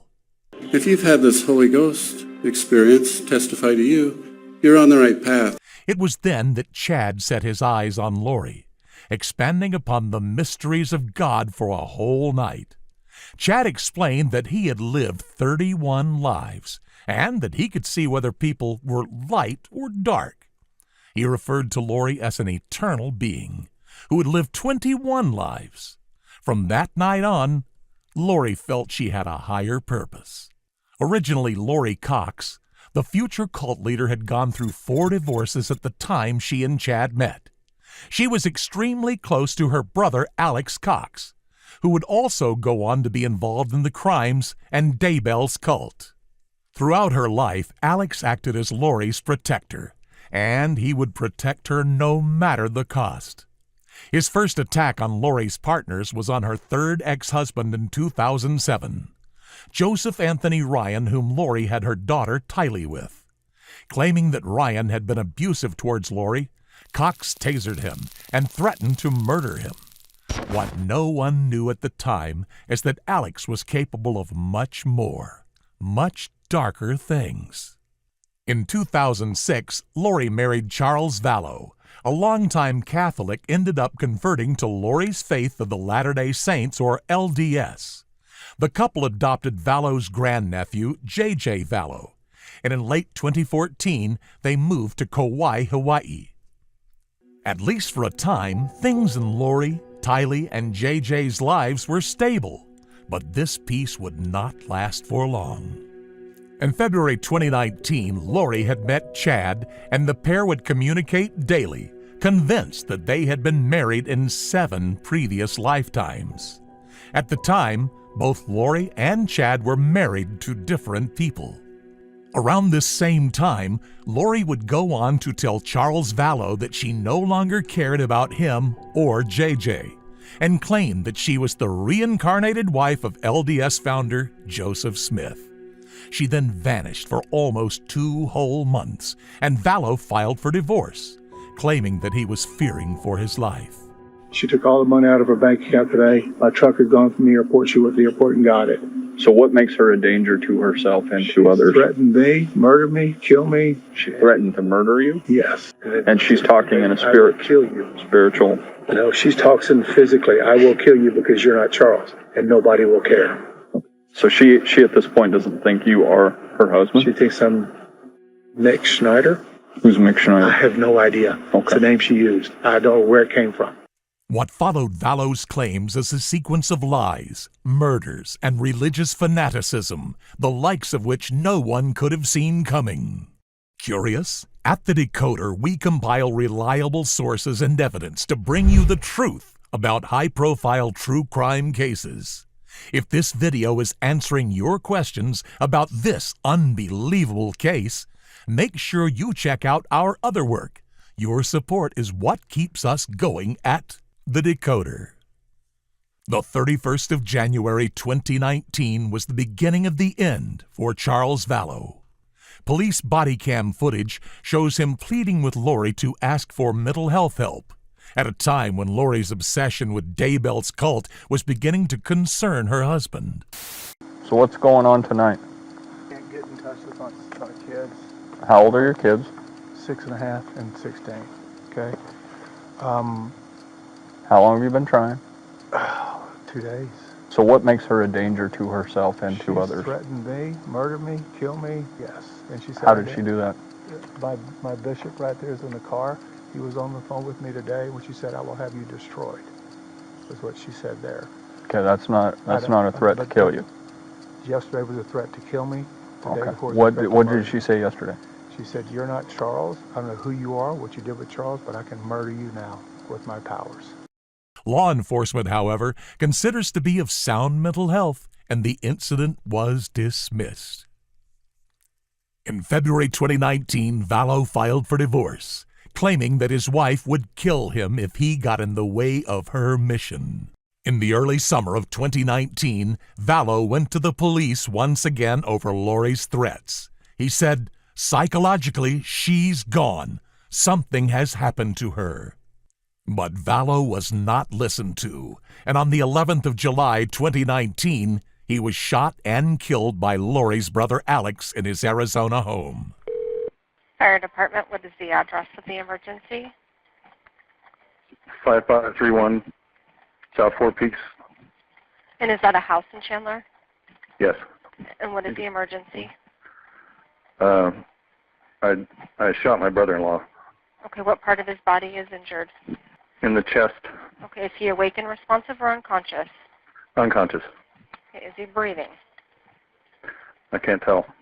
Okay, are you willing to go over to him and check? Sure. Okay, do you just let me know if you see his chest going up and down? How old is he? It's not moving. He's 60. Okay, and are you wanting to start CPR? No, I don't know how to do that. I can walk you through it. Okay. Where's the Okay. gun now? It's in the other room. Okay, just keep going with those compressions. Petey, did you have any other questions? Yes. What's your name, sir? My name is Alex. Last name is Cox, C-O-X. Who else is there in the house with you? Just me. What's his name, your brother-in-law? Charles Vallow. His last name, I'm sorry. V-A-L-L-O. Vallow. Police and medics are on the way to help you. Thank you. How long ago did this occur? Did it just happen? Yeah, maybe 5 minutes before I called. Okay. At that point, however, it had been confirmed that Vallow had been dead for at least 40 minutes. So yeah, if you can just kind of tell me kind of what happened. It sounds like some of this may have started last night or something along those lines. Right. So start where you think it makes the most sense. Okay, so, I told you, it's a crazy question. Well, he's always mad at me, right? Okay. And he doesn't want a divorce, but I don't like him and don't want to deal with him, so that's just how it is. Like, so we married for 14 years, we dealt with it for 14 years, of him being horrible to her. Me and him have always kind of not gotten along, like just since I was little. And so there have been a few times that we've gotten in fights and stuff like that, and so so I'm just kind of always scared of that. Yeah. He came over in the morning and he's like banging on the door. I'm like, oh great, here we go, you know. And I was just gonna be nice. I was gonna be nice as possible. And I had JJ stuff all ready for school. And so. Do you remember about what time he got there? He said he'd be there 7:30, but it was more like 7:40ish Okay. or 7:35. I don't know. Okay. But I remember looking at the clock, and he wasn't there at 7:30, and he's usually Mr. On Punctual. time. Yes. So I was like, okay. He was just being real smirky and real like jerky, you know, to me, and I was like ignoring him, whatever. And so he was like, And your brother lives there with you? No. Okay. He had stayed with me last night because I was worried he was going to come over and cause trouble with me. Okay. And just wanted someone else there, like my brother there, because I trust my brother. And So this morning he comes back in and... He comes back in, I wouldn't give him his phone. He was screaming at me to give him his phone. He was very worried about whatever was on his text that he did not want me to see. And so I was just holding it there, and he was screaming at me. And I was kind of walking towards around the house with it, so he couldn't get it. He was like reaching for it and stuff like that. And so Tylee came out of her room upset, and she had a bat. And she told him to leave her mother alone, like, right? So she was really, whatever. And he's screaming at her, don't you hit me with that bat, blah, blah, blah. Like, is there a reason you put the bat up? Yeah, he was walking towards my mom, and I just didn't want him to do anything, so I kind of just stuck out the bat. Like, my mom was right beside me, and he was right there, so it wasn't, like, between them. Okay. It was kind of just, like, I just stuck it out to be, like, keep your distance, kind of. When you say you didn't want him to do anything, what did you think he was going to do? Hit her. Okay. Yeah, it's, for the most part, been pretty, like, mundane, but there have been a few, like, violent times with him when I was really scared that he was going to hit me or hit my mom, like, just because everything was kind of crazy. So Tylee goes outside. Yeah, she was outside. And then what happened? Then they got up from that, and my brother had, like, stepped back, I guess, and then Charles was coming with me at the back, yelling at me to give him his phone still, because I had it in my hand. It was all really quickly, and then, and we were all right there in that room, except for the kids had been outside by that time, and I heard the gunshot. And so you heard the shot? Did you actually see the shot, or did you just hear it? I had gone around to the kitchen to get away from him, and so back around. So I don't know if he went in the house. I didn't, so I'm a little bit of a disadvantage. Yeah, so I didn't see the shot. I heard it, and then I came back around and I saw that he was on the ground. Okay. And was freaking out. Yeah. And so I was just freaking out, and it just went into mom mode. I'm like, I've got to go to get JJ to school. I've got to get to the kids. I just felt like I got to get to the kids. And so I just went outside and to see if they were in there. Okay, I didn't want them coming back in the house when all that was going on. And you may not know this, so, because I know you heard the shot. Do you know at what point your brother had the gun? Do you know if he had it when they got in their first fight, or did he have to go get it, or do you know that at all? I don't know. Okay. I don't know. Does your brother normally carry a gun? Like, I carry a gun everywhere I go. Right. Like, so, I know he's a gun person. Like, he has guns and things. Okay. He's good with guns. Did you know that he had one with him? No. When he came over? No, but I wouldn't be surprised if he did, because he's very, very professional with guns. Proficient, professional. Responsible is usually a good word. Right, responsible with guns. As all the other witnesses had similar stories, police did not investigate murder further. But Lori acted strangely regarding the situation, telling JJ's school a completely different story. A school employee said, "Lori just told us that Charles committed suicide last week. I can only say it didn't feel right." Charles Vallow was a great father. He would do anything for his son. The staff at JJ's school says JJ wasn't told about his father's death until August 2019, what would be his last day in the classroom. He came in very angry. The whole day he kept saying, "My dad's not dead. My dad's not in heaven. My dad's just traveling. He's not in heaven." Lori would later be indicted for conspiracy to murder Vallow. In early September 2019, Lori, Tylee, JJ, and Alex Cox relocated to Rexburg, Idaho. On September 8, 2019, Tylee and JJ were seen alive together for one last time. They were in Yellowstone Park, along with Lori and Alex Cox. At around 6:45 p.m. that same night, phone records show the party of four driving back to Lori's home in Rexburg. At 2:45 a.m. that same night, Alex Cox was tracked to Daybell's home. Cox left the following day at 11:53 a.m. In some suspicious text messages from Chad to his wife Tammy, he said, "Well, I've had an interesting morning. I felt I should burn all of the limb debris by the fire pit before it got too soaked by the coming storms. While I did so, I spotted a big raccoon along the fence. I hurried and got my gun, and he was still walking along. I got close enough that one shot did the trick. He is now in our pet cemetery. Fun times!" On the 8th of September, Daybell and Tammy had also signed an application raising her life insurance policy to the maximum amount.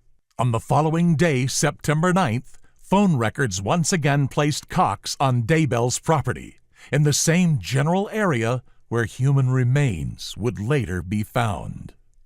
On the 22nd of September 2019, Melanie Gibb was among the last people to see JJ alive.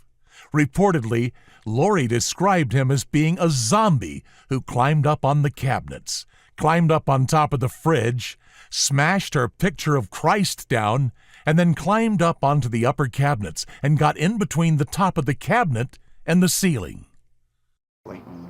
Did she speak at all about JJ? Yeah, I mean, he was all around us, and we were talking about him quite a bit, actually. What did she say? As I arrived on the Thursday, she had said that he had turned into a zombie the day before I got there. And she was pointing out behaviors of his, like, look how he's doing this, that's unusual, or look how he's doing that. And she was trying to create uncertainty in me about what I saw his behavior. Like, what do you call that? Like a doubt. A doubt. And I was looking at him, and I thought, well, I don't know, he kind of looks like JJ to me. You know, hyper and angry one minute and kind of chill or crying the next minute. Like, that's how his behaviors always were around me. On the 23rd of September, a final doorbell video of JJ alive was recorded. His last confirmed sighting was at Rexburg's Kennedy Elementary School. The following day, Lori contacted JJ's school to withdraw him, saying that she would start homeschooling him instead. On the 1st of October, Lori rented a storage unit. Surveillance footage shows Lori and Alex visiting the unit a total of 9 times during the month. The blue Rogue arrives at 2:25. You can see the timestamp says 1:25, but that's because the clocks were off, according to the facility. Lori is driving the Rogue and makes her way to the door of the building where her unit is. She gets out 2 minutes later at 2:27 with the man we believe is Chad. At 2:29, he pulls a tire out of the back of the Rogue and rolls it into the storage unit. Then 1 minute later, he and Lori both carry in together what appears to be a removable car seat. They put it in the locker, shut the door, and leave the facility at 2:32. Their entire visit is just 7 minutes. So why does this matter? Well, that same day, Brandon Boudreaux says that he was shot at in Gilbert, Arizona around 9:30 that morning while coming home from the gym. Brandon had been married to Melanie, Lori's niece, and he had a very large life insurance policy and assets totaling over $1 million. Months earlier, Melanie began spending a lot of time with Lori and her religious group. Then Melanie suddenly demanded a divorce from Brandon. The bullet missed his head by inches, and police say the person who shot at him was driving a Jeep registered to Charles Vallow. That same day, Lori purchased a ring on Amazon, the same one she is wearing in her wedding photos with Chad. A week later, Tammy Daybell called the police on a shooter outside her house. Court documents later indicate Alex attempted to shoot and kill Tammy that day. 10 days later, Tammy died in her sleep. Chad claimed that she had retired the night before with a terrible cough and died in her sleep. In a very recent release of the autopsy results, it has been found that Tammy died of asphyxiation at the hands of another. On the 5th of November 2019, just a mere 2 weeks after Tammy's death, recent widowers Chad and Lori Daybell got married on a beach in Hawaii. At that point, Tylee and JJ's grandparents were raising alarms regarding the children's sudden disappearances. At the same time, Lori and Chad were telling people in Hawaii, where they were residing, that Tylee had died in 2017, or even that Lori had no children to start with. These combined factors drew the police's attention. On the 26th of November, police raided Lori's storage unit. Inside it, they discovered the missing children's belongings. There was some winter clothing in a couple of boxes, a couple of children's bikes, and in the winter clothing, there was a couple personalized blankets. It had the pictures, looked like family pictures that were sewn onto the blankets. Okay. The next day, they served a search warrant for Lori and Chad's Rexburg residences. When the authorities arrived, however, they found them deserted. On the 6th of December, Melanie contacted Rexburg police. Supposedly, JJ had been residing with her. She came clean, saying that she had been told to lie about the child's whereabouts. In their effort to locate JJ, police discovered that Tylee had also been missing. 5 days later, as police were beginning to gather evidence in the Daybell case, Tammy Daybell was exhumed, and an autopsy was performed on her body.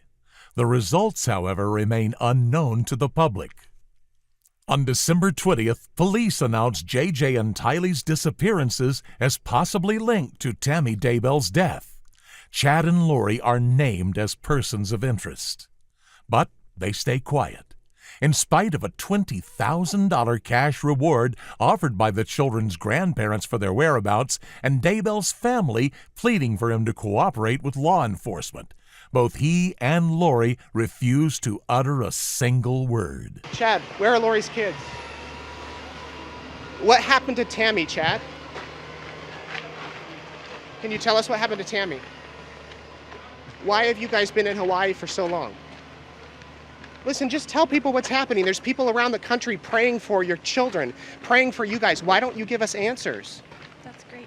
That's great. That's great that they're praying for you, praying for your kids. What? You have nothing to say? Did you do something to your children? Are your children still alive? That's a simple question. I've got 3 kids of my own. I can tell you every minute where my kids are at. Where are your children?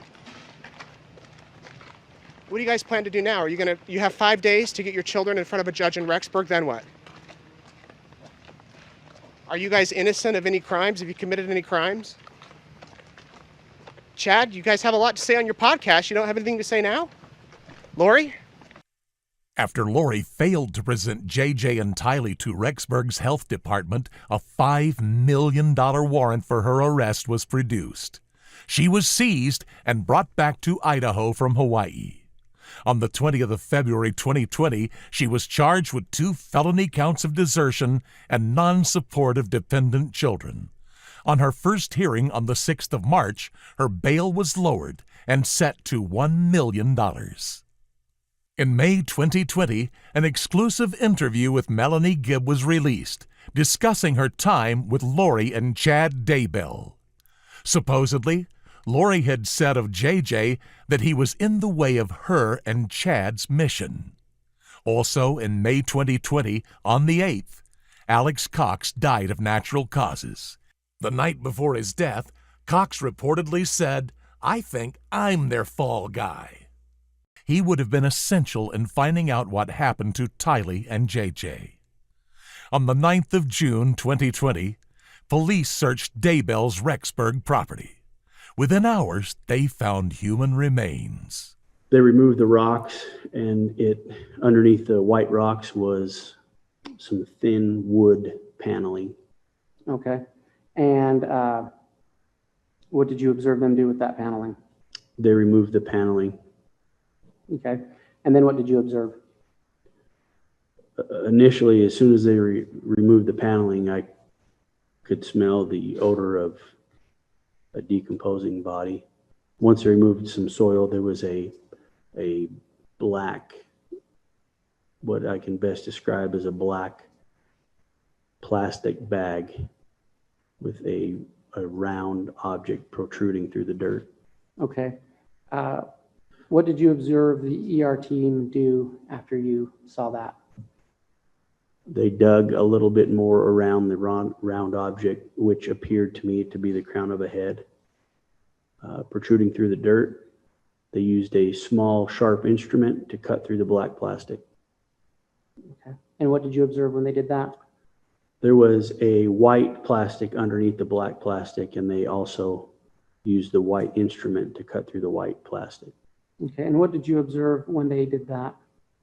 I observed what looked to be brown human hair. Okay. It was what appeared to be a small body tightly wrapped in black plastic, covered in duct tape. Okay. I'm pointing to a fire pit on Mr. Daybell's property, just northwest of the fire pit. There is what we've referred to the pet cemetery, and it's just north of the pet cemetery where I helped excavate. What did you observe? I had been away from that area, but when I returned to that area, they had already dug down and located what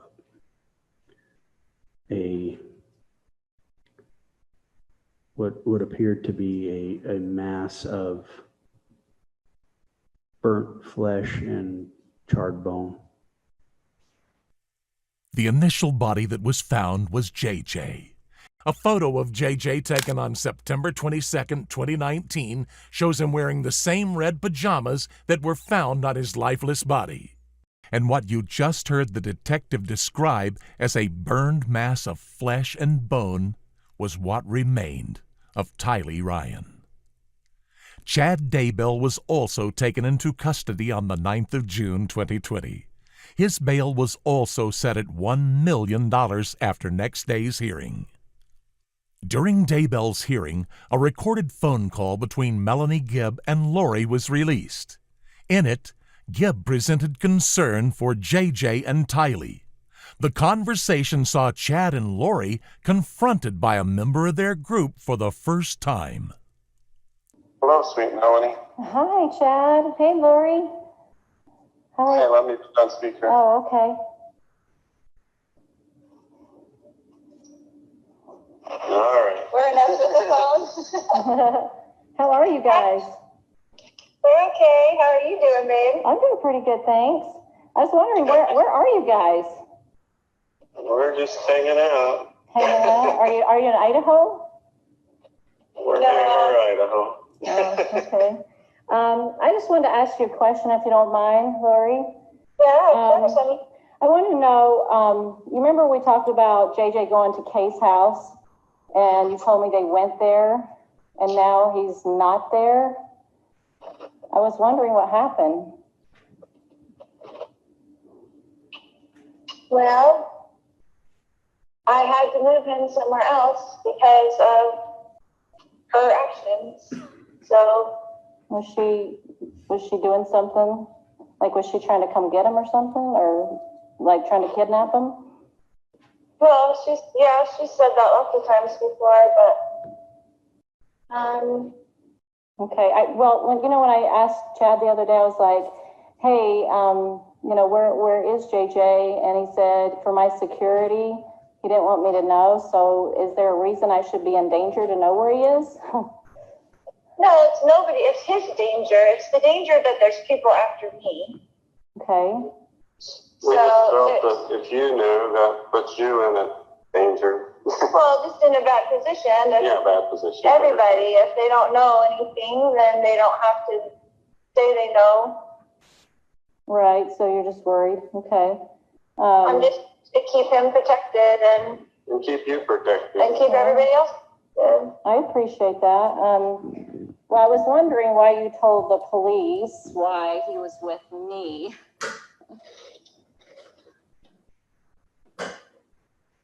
I just needed to have somebody so I wouldn't have to tell them where he really was, because they were going to tell Kay where he is. Oh, yeah. So do you think it's like your family, or, like your family, your dad, or, those people? Family, well, not my whole family, but as you know, most of my family is working against me and with her, basically. Yeah. Is JJ safe? He is safe and happy. I did have a question that I asked Al at one point, your brother, if I wanted to know, like where he was, and he said I did not want to know, and that he could not be found. So what does that mean? I don't know why he would say that, but it's the same story. Like I don't even want Al to know. I don't want anybody to know, so that nobody has to be worried about it. You haven't shown me anything. I don't know why you're being controversial to me, or if you're recording this conversation for the police or whatever. I don't know what your intention is on this phone call. But I love you with all my heart, and I have forever, and I will always love you. I appreciate those words, but if you really loved me, you wouldn't have told the police that I had JJ with me. Flashing forward to the 7th of October 2021, law enforcement released Charles Vallow's murder case. Lori was accused of conspiracy to murder her ex-husband, on top of her other convictions relating to Tylee and JJ.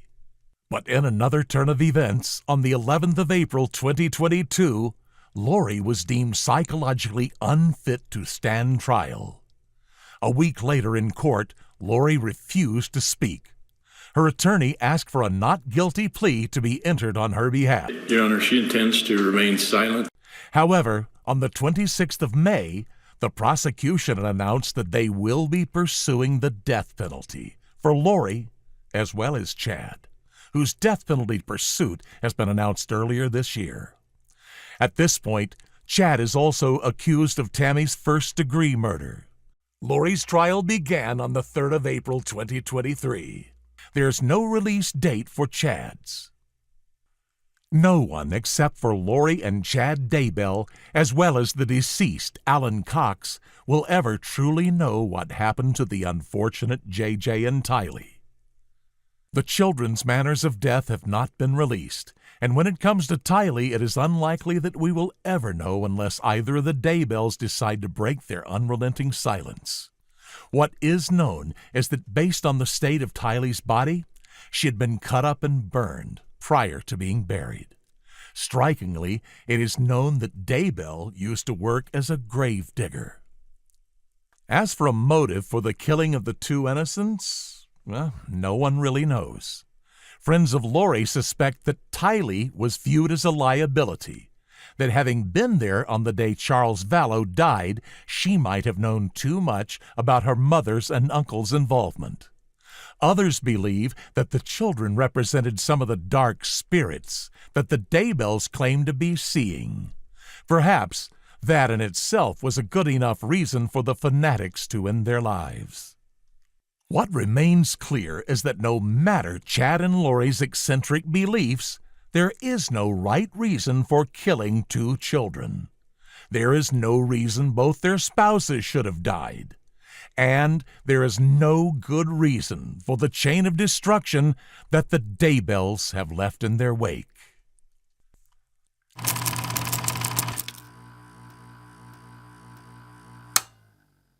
She boasted to have an elite relationship with her mother. The mother, who should be a great role model to her daughter, has brought about a critical trouble for her with the poisoning affair. Hi everyone. In this video, we will review the case of Mehek Bukhari, a well-known British TikTok video creator and social media influencer who, along with her mother, is charged with the murder of her mother's lover and his friend. So join me. Maybe together we find some new clues because the story is dark.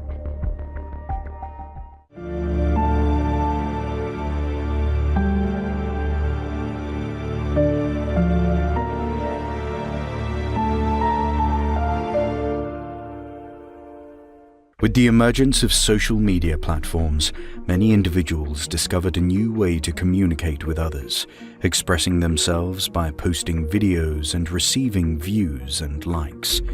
Many of these people made a good fortune with their active presence on social media, and Mehek Bukhari is one of them.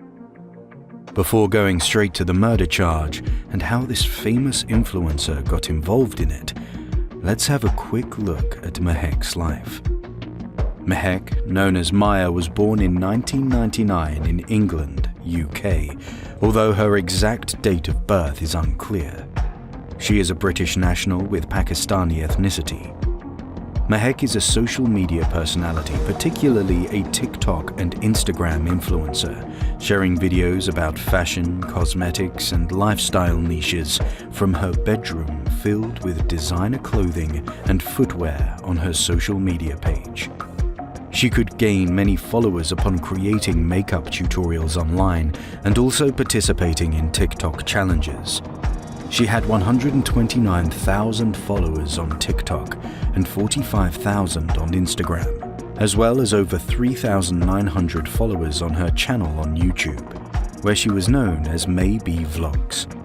She has received 3.3 million likes for her videos on TikTok. Maybe Vlogs' net worth is estimated to be about $250,000 US as of October 2022. Mehek lives with her parents and brother in Tunstall, Stoke-on-Trent. Her father is Ali Raza Bukhari and her mother is Ansreen Bukhari, the managing director of City Security Plus. Mehek is reported to be very close to her mother, with whom she appears in most of her videos. According to some available information about Mehek, she studied in a private school in her hometown and then went to a prestigious university where she received a bachelor's degree in fashion. She goes regularly to gym to keep her body fit. She prefers homemade food and tries to avoid junk food since she is very concerned with her health. It seems that I have provided necessary available information about Mehek, but what happened that this TikTok star name made headlines? As it happened, Mehek's mother, 45-year-old Ansreen, a married woman with children, was in a 3-year affair with 21-year-old Saqib Hussain, whom she met on a dating app. In January 2022, Ansreen decided to end her relationship with the young man.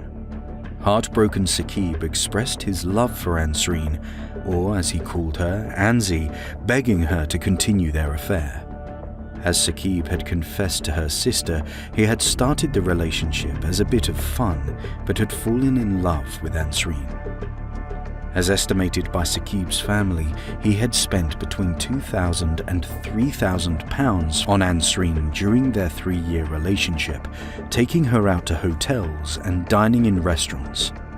Meanwhile, he had recorded sexually explicit photos and videos of Ansreen with himself, which were later found on his Instagram account.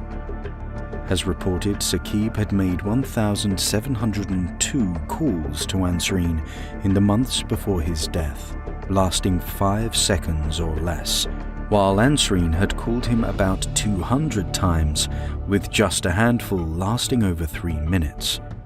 When Ansreen did not answer Saqib's calls, provoked by anger, he attempted to blackmail Ansreen to convince her to return his calls, and threatened her to send the videos and photos to Ansreen's husband and son unless she speaks to him. He said, "I'll tell him and make all your pics and video viral right now." On the other hand, Mehek was aware of her mother's relationship with Saqib, and while not approving, was trying to tolerate it. On January 4th, Ansreen confided to Mehek about the blackmail issue. The existence of explicit materials would not only break Ansreen's marriage, but would also destroy Mehek's relationship with her father, as well as her reputation as an active and successful social media influencer. Considering the trouble they were facing, Mehek replied to her mother, Ansreen, "I'll soon get him jumped by guys and he won't know what day it is." Then the tragedy goes on. Mehek contacted Saqib, setting a trap for her mother's younger lover. She convinced Saqib to release the explicit videos and pictures and receive up to £3,000 in return. Mehek had told Saqib that he could meet Ansreen in the car park of Tesco in Hamilton, Leicester, and hand over his phone. According to Mehek's plan, if Saqib did not want to hand the phone over, they would cause him a serious injury, or silence him forever. Saqib's sister, Sana Hussein, who once had met Ansareen outside a hotel and told his brother to not continue his relationship with a married woman, later stated that upon hearing the meet-up plan from Saqib, she had warned him about the danger of such a meeting and the possibility that someone would rush him. It was a chilling and heartless plan, right? It ended more tragically when another man, an innocent person, got involved and killed as well. Let's go through the rest of the sad story. 21-year-old Mohammed Hashim Jazzuddin from Banbury in Oxfordshire was Saqib's cousin and best friend. Early on February 11th, 2022, Jazzuddin drove his friend on his silver Skoda Fabia to meet Mahek and Ansareen at the Hamilton Tesco car park in Leicester. As soon as reaching Tesco car park in Leicester, they spotted 2 cars waiting there with people wearing balaclavas inside. They got suspicious and fled up the A46. Those 2 cars left Tesco car park and started pursuing the Skoda Fabia, a pursuit that lasted over 10 minutes. During the pursuit, there was a phone conversation between Mahek and Saqib in which Mahek said, "Watch what I do to you." Being chased at up to 100 miles per hour along the A46, Saqib made a panicked call to 999, Leicestershire Police, telling the operator, "I'm being followed by 2 vehicles. They're trying to block me in. They've got balaclavas on. They're trying to ram me off the road. They're trying to kill me. I'm going to die. I just came to Leicester to see one of my mates who got to university here. They hit into the back of the car very fast. Please, I'm begging you. I'm going to die. No." Then his scream, followed by a loud crash noise, was heard. It was about 1:30 a.m. on February 11th, 2022. The Skoda Fabia smashed into the central reservation of the A46 dual carriageway by the 6 Hills junction near Leicester, hit a tree, split into 2, and burst into flames after being rammed off the road. Both Saqib and Jazzuddin were killed instantly in the collision and could later be identified by dental records. According to PC Joseph Raddings, the first police officer who arrived at the crash scene, hearing popping and banging sounds coming from the car and realizing debris flung out from the wreck, made him quite certain that there was no chance for the car passengers to be alive. Police officers could see a body hanging out the remains of the nearside passenger seat, but rescuers could not help due to the severe flame. 4 hours before the horrific crash, Saqib had messaged Mahek requesting to speak to Ansareen. With her refusal, Saqib sent a message that read, "I'm going to message your dad. Show him all the proof, the pictures, the messages with her saying, 'I love you.'" Now you may ask how police could find out that this incident was not a tragic road traffic accident, but a murder case. Bear with me. I will clarify it as it was later explained by the police. The police had no doubt that Saqib and Jazzuddin were murdered. The key indicator to this fact was the call that Saqib made to 999, explaining the issue and asking for help. For accurately investigating the crash, police referred to CCTV evidence, which showed the footage of the 2 cars which Saqib was talking about in his distressed phone call to 999, Audi TT and Seat Leon. With the cooperation of other forces, police could trace the Audi TT and Seat Leon. Later in the morning, and just 8 hours after the horrific crash, police went to Mahek and Ansareen's house for investigation. The Audi TT was rented by Mahek since her own car was left in the repair shop.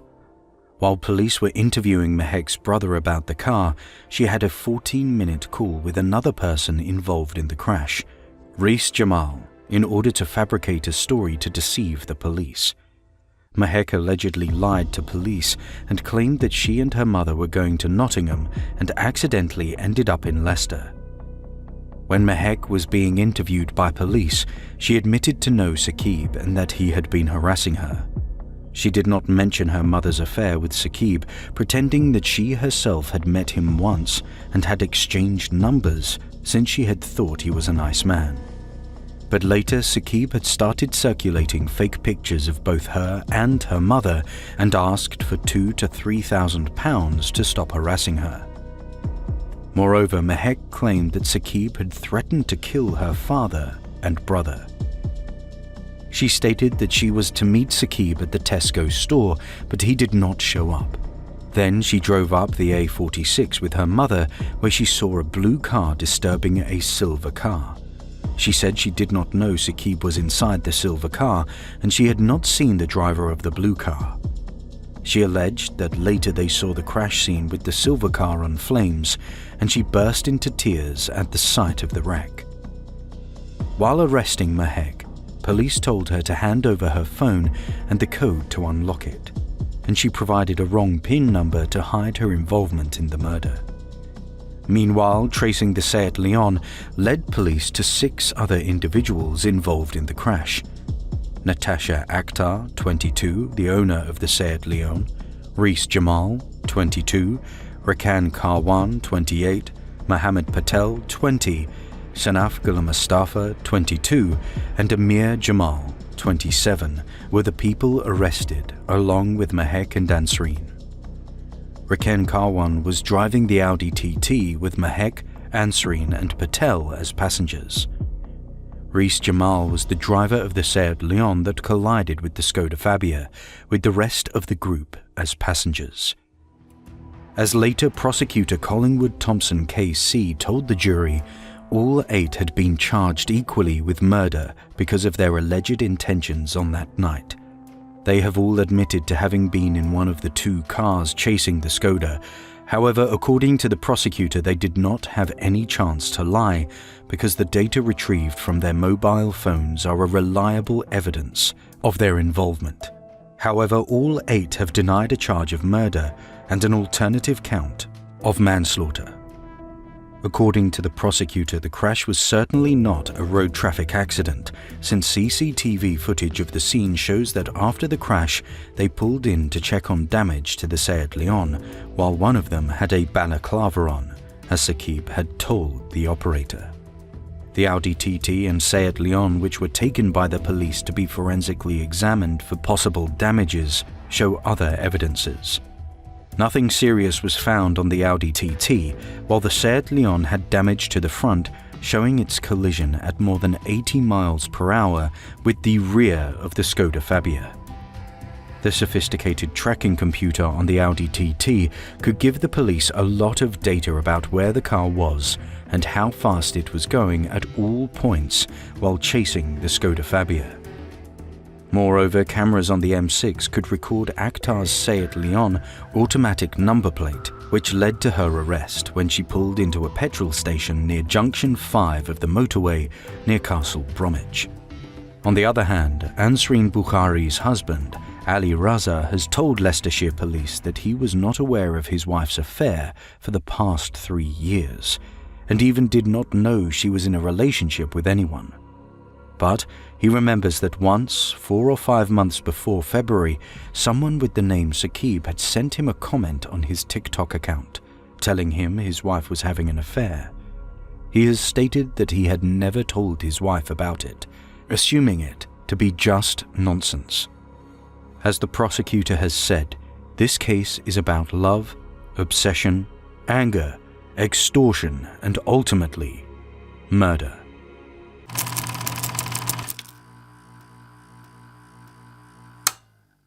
Cool, calm and callous, Tarakjot Singh strolls into the Mile End Bunnings with murder on his mind. He signs the COVID check-in, then walks the aisles in search of the perfect tools. The 23-year-old knows exactly how he plans to kill his nursing student ex-girlfriend, Jasmine Kaur. People are rarely who they first seem to be. Whether they are your friend, colleague, or even partner, there are many layers to a person, some which are better left unknown. Because the truth is, you never know what someone is capable of until they are pushed to their limit. In the space of just a few hours, a once loving relationship can turn into a horrific murder. This is the tragic story of Jasmine Kaur. In 2016, a young man left his home village of Balala to pursue his dream. Like many other men his age, Tarakjot Singh moved his life from the Samrala region of India to the city of Adelaide in Australia. Singh had enrolled in UNISA University, where he would go on to study computer science. It was there he would later meet 21-year-old Jasmine Kaur. Originally from Naranga, India, Jasmine's family had moved to Adelaide. She too was a UNISA student undergoing a nursing course. Kaur and Singh's relationship was relatively short, lasting only 9 months. But in spite of its length, it proved to be rather intense. Singh, it turned out, had very strong feelings for Kaur from quite early on in the relationship. Perhaps his feelings were too strong. Kaur did not reciprocate these feelings, however, and as time went on, began to notice some increasingly concerning behaviors manifesting in Singh. He had become very controlling and possessive, desiring to know everyone Jasmine conversed with or saw. He felt entitled in intruding upon his girlfriend's life, in spite of Kaur's numerous attempts at stopping him. She endured his behavior for a while until she just couldn't take any more. On the 28th of January 2021, Jasmine Kaur entered a police station with the intention of filing a report. She was clearly distraught. In an act of courage, she decided to provide a statement to the police informing them about Singh's obsessive behavior. In a direct quote, Kaur stated, "He was over-possessive and wanted to control who I spent time with." She also established that she had broken things off with Singh on the 4th of January 2021. However, she explained Singh did not take the breakup well. Instead, he threatened suicide. Although not uncommon amongst possessive personalities such as Singh's, the suggestion of suicide was not just an empty threat in his case. It turns out the student had recently spent some time in a short-term stay mental health unit. In her statement, Kaur detailed some of Singh's excessive behaviors.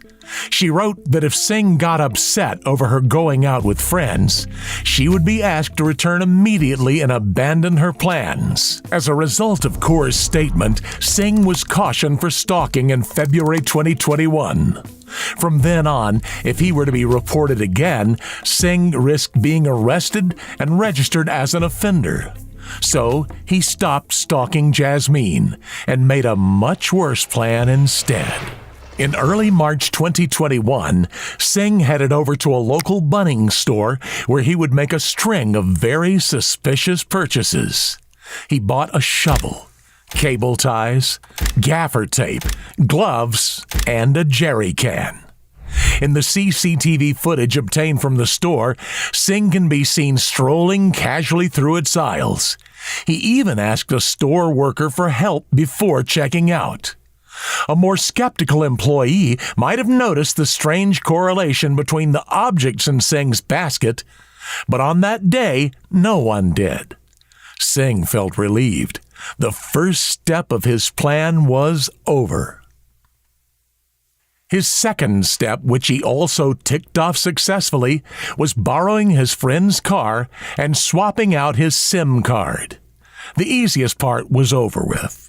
Singh hopped into the borrowed car, a blue metallic Commodore, and headed over to Southern Cross Homes, Jasmine's workplace. After finishing work, Jasmine walked over to the care home's parking lot at around 10 p.m. She would normally hop into her car and head home. But unbeknownst to her, Singh was also there, watching and waiting. In a moment's flash, Kaur was abducted by Singh. She would never be seen again. As feelings of panic and fear filled the unfortunate Kaur, it became more and more clear to her that Singh had hatched a plan. He was driving with purpose. But where? And why? At around 10:46 p.m., a safety cam captured the blue car. They had reached Virginia. They were later snapped by another camera near Two Wells at 12:09 a.m. and as they passed Port Wakefield at 12:40 a.m. By this point, Singh had been driving for almost 3 hours. Try imagining the terror going through Jasmine Kaur's mind as the man she once thought she loved drove her further and further away from everything she knew and into a world of darkness. At 3:07 a.m., 5 hours and 650 kilometers away from where Jasmine Kaur was last seen alive, Singh's car was snapped by another road camera as he passed through Sterling North. Singh then stopped near Death Rock in the Flinders Ranges. Kaur's hands and feet were tied, and she was blindfolded. Then she waited. As Kaur waited, terrified and deprived of movement, Singh would begin one of the final steps of his evil plan. With his newly bought shovel, Singh dug. Hours went by as Singh kept digging, and Kaur's fear kept growing. Not knowing what she was about to endure was much, much worse than everything she had gone through before. Singh then placed Kaur in the newly dug hole and began piling dirt on top of her conscious, fully awake body. Yet in spite of her screams of terror, and in spite of the hellish experience that Singh was actively putting the woman through, he did not stop. In the wee hours of March 6, 2021, Jasmine Kaur was buried alive. After completing his grisly plan, Singh dumped Kaur's belongings, along with cable ties, tape, gloves, and a balaclava nearby.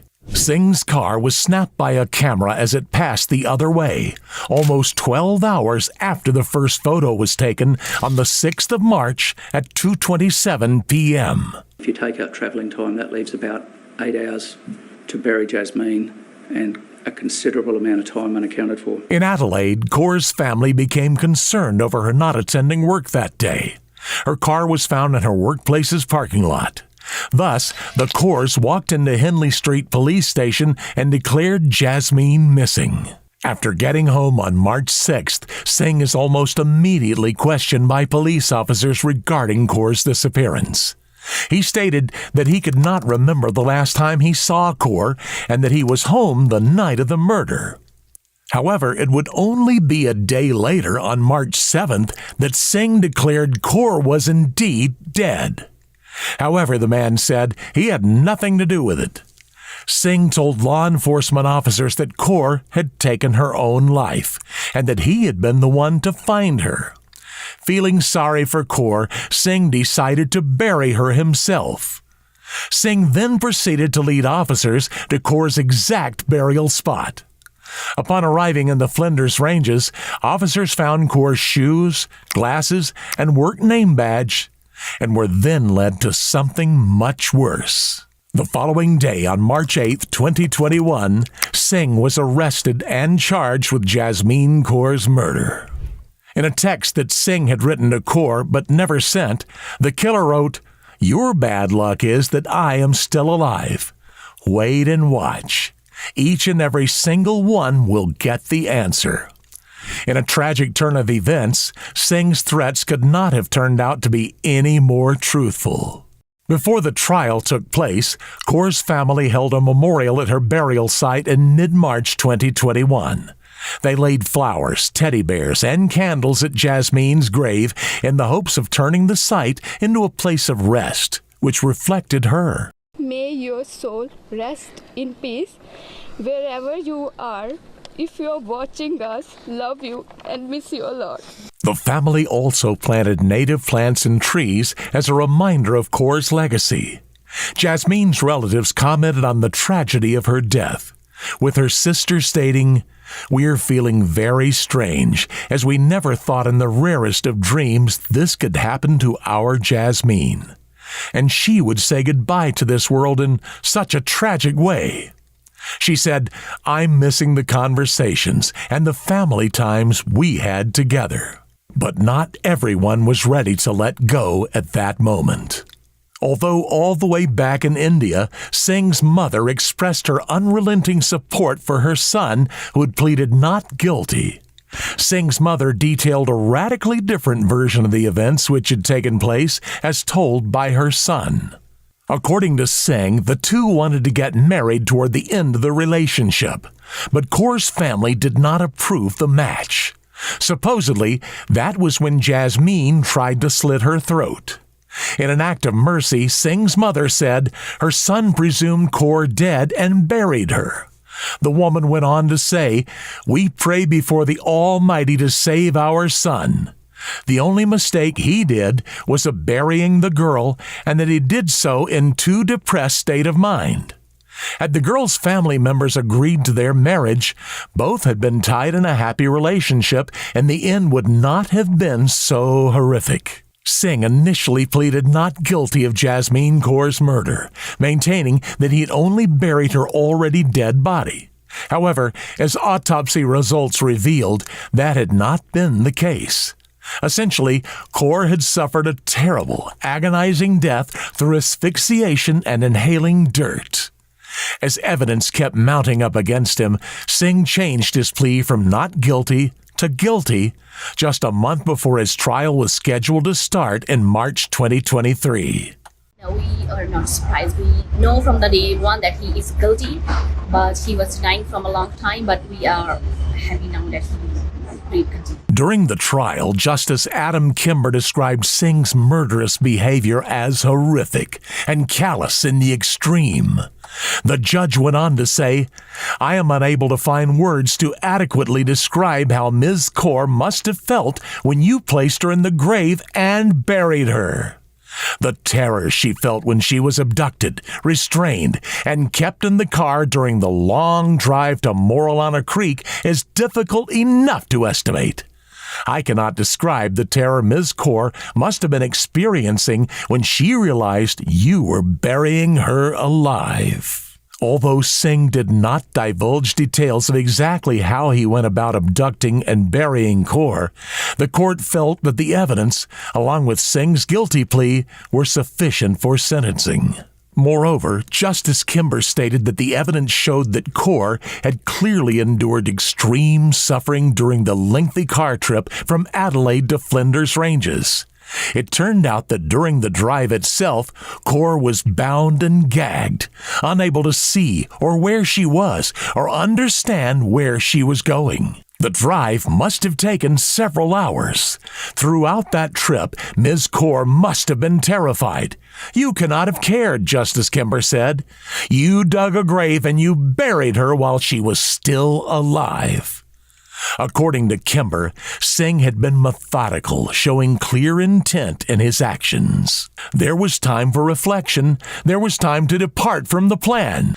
You killed Ms. Kaur in order to punish her for not wanting to be in a relationship with you and for going to the police. The mandatory sentence for murder in Australia is life imprisonment. As a result, Singh was sentenced to almost 23 years in prison without the possibility of parole, and will probably end up spending his entire life locked up. It is also believed that Singh is likely to soon be deported back to his home country of India. Following the trial, Jasmine Kaur's mother, Rajpal Kaur, made this emotional statement. "Today I do not feel happy. I wish that I was not giving this statement and that Jasmine was still alive here by my side." She said, "I talk to her every day. We say goodnight to our children, don't we? So I always say goodnight to my daughter." Justice has prevailed, and I cannot begin to express our relief. We welcome the sentence given. But what I can say is that my family and I have already started our life sentence, having to spend the rest of our lives without Jasmine. What do you think of this tragic story? Do you think Tariqjot Singh was mentally ill? Let us know your opinion in the comments section below.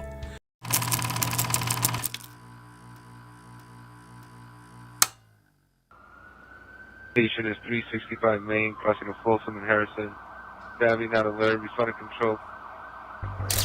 A main street in the city of San Francisco covered in trails of blood.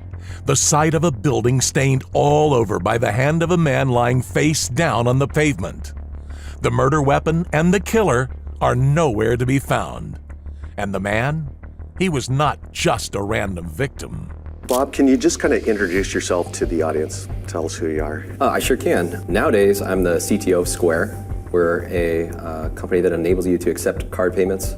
Prior to that, I was at Google for about 5.5 years. One of Bob's early projects at Google was to build part of the Android operating system, which sits on more than half the phones in the world. I mean, imagine that, being able to be part of a product that more than half the world uses. If you have an Android phone, you have Bob Lee to thank for the operating system. 43-year-old Bob Lee had a life envied by many. He was exceptional in what he did and had become a legend in the field of tech. He had a beautiful, healthy family with 2 young daughters bound for success. His company, Cash App, had skyrocketed in the past years. In every respect, Bob had made it. He was living the American dream. I'm Bob Lee, and I'm MobileCoin's freshly minted, not mine, that would be Bitcoin, Chief Product Officer. But behind closed doors, Lee would turn to illicit substances and partying. His hidden persona did not make him any less popular, though. In fact, it made him even more likable. Some nights, Crazy Bob, as he used to be called during his college days, would come out to play, and everyone loved it. Things were going well for Lee. Too well, perhaps. Recently, Lee had moved to Miami from San Francisco.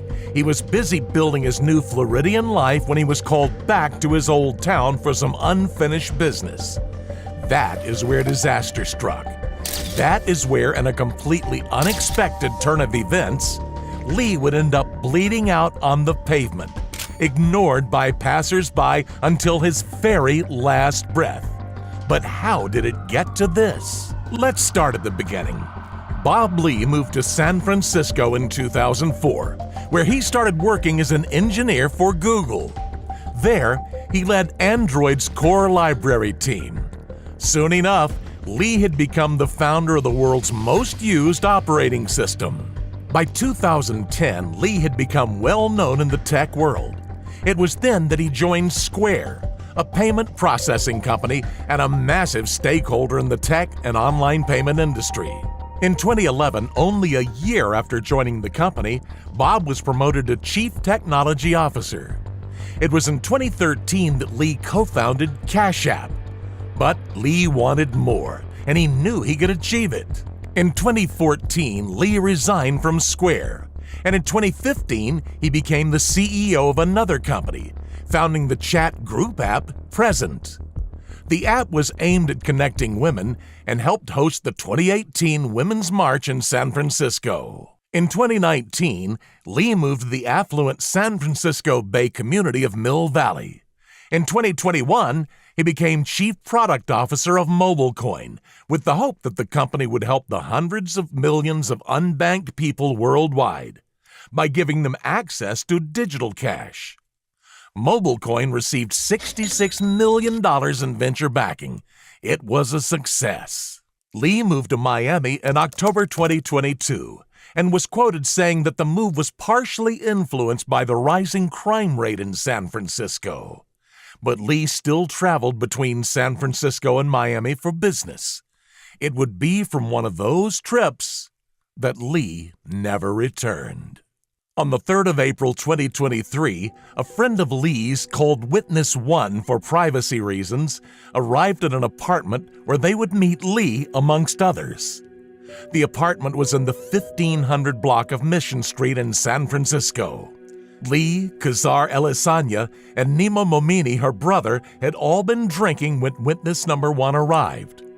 The witness recognized Elisanya from a previous encounter and remembered knowing that her marriage was on the rocks. The witness and Lee later went over to Lee's hotel room where the witness overheard a conversation between Lee and Momini. The phone call was very intense, with Lee reassuring Momini multiple times that Elisanya had not taken drugs and that nothing inappropriate had happened. Sometime later, the witness and Lee headed over to the witness's apartment. At 8:31 p.m., a white BMW pulled into the Millennium Tower luxury condominium high-rise, also located on Mission Street. Elisanya owns a unit in the building, but it is unclear whether or not she was home at the time. A man identified as Momini was seen entering the skyscraper. 4 hours later at 12:39 a.m., Lee was seen entering the Millennium Tower as well. After another hour and a half, Momini and Lee were seen leaving the apartment building together and heading into Momini's BMW. The men drove around for a bit, then parked around the 400 block of Main Street for several minutes. At 2:25 a.m., the men got out and stood on the sidewalk for a few minutes. The next time Lee was seen in the early hours of April 4, 2023, he was bleeding out. In surveillance footage from that night, a wounded Lee can be seen walking down Main Street with his phone in one hand. He was holding his side with the other. Stabbed in the side and chest, Lee was struggling to breathe and coordinate his movements. But he saw lights. He crossed the street, and for a moment it seems that he would survive. He went right up to the parked car and lifted his shirt up, using the last ounce of energy he had left. But the driver pulled away, and an exhausted Lee can be seen falling to the ground. But Bob Lee would not give up without a fight. Shortly after his fall, Lee got back up. He went back the way he came before collapsing outside 403 Main Street. At 2:34 a.m., Lee managed to call 911. His panic was tangible through the phone. He screamed, "Help! Someone stabbed me!" Lee then tried to ring the building at 403 Main Street before collapsing in front of the entryway. At 2:40, emergency responders arrived and rendered medical aid before taking Lee to San Francisco General Hospital. It was there that Lee would be pronounced dead that very same evening. An autopsy was performed. Lee had been stabbed 3 times, including one strike that punctured his heart. Yet regardless of the gravity of wounds, Lee fought until the very end. On the 5th of April, the stunned and saddened tech world showered Lee's memory with an outpouring of affection, including social media posts from the likes of Elon Musk. Most blame the tech mogul's premature death on the rise of violence in San Francisco. Musk even went as far as to challenge San Francisco's District Attorney Brooke Jenkins, asking if the city will take stronger action to incarcerate repeat violent offenders under her administration. On the 7th of April, a suspicious man was seen prowling around the scene of Bob Lee's stabbing. The man, clad all in black and wearing a hood and a hat, appeared to be searching the area. Wheeling away a suitcase, the man searched the surrounding flower beds attentively. But the police found what the man was likely searching for: a murder weapon. Namely, a 4-inch kitchen knife, which had been carelessly discarded in the area. On April 11th, police went through Lee's devices. They found a log for a FaceTime call between Momini and Lee, along with a text message from Elisanya saying, quote, "Just wanted to make sure you're doing okay, 'cause I know Nima came way down hard on you. And thank you for being such a classy man handling it with class. Love, you selfish pricks." Unquote. It's unclear what Elisanya was referring to, but it became obvious that Momini and Lee had some sort of conflict on the night of his death. But what role exactly did Momini play in the mogul's demise? And where exactly did Elisanya fit into the picture? The answer to those questions would shock all of those in Lee's life. A few days into the investigation, police acquired CCTV footage of the exact moment that Lee was stabbed. At 2:30 a.m. in a dark spot nearby, where Lee would later be found, a man can be seen lunging at Lee with a kitchen knife. Lee was stabbed 3 times in the hip and chest area. Lee then staggered down the street, leaving a trail of blood behind him. His killer went the other way, leaving the scene. But who was the culprit? Who could have wanted a guy like Lee dead? Lee's killer would later be identified as Nima Momini. On the 13th of April at 5:05 a.m., San Francisco SWAT officers surrounded the Bessler building on Harlan Street in Emeryville. Inside the building was an unaware Momini, sleeping in his second-floor loft. The building's sleeping residents were surprised by a voice bellowing over loudspeakers, "We have a warrant for your arrest. Come out with your hands up." By 10 a.m., Momeni had been placed in jail on suspicion of murder.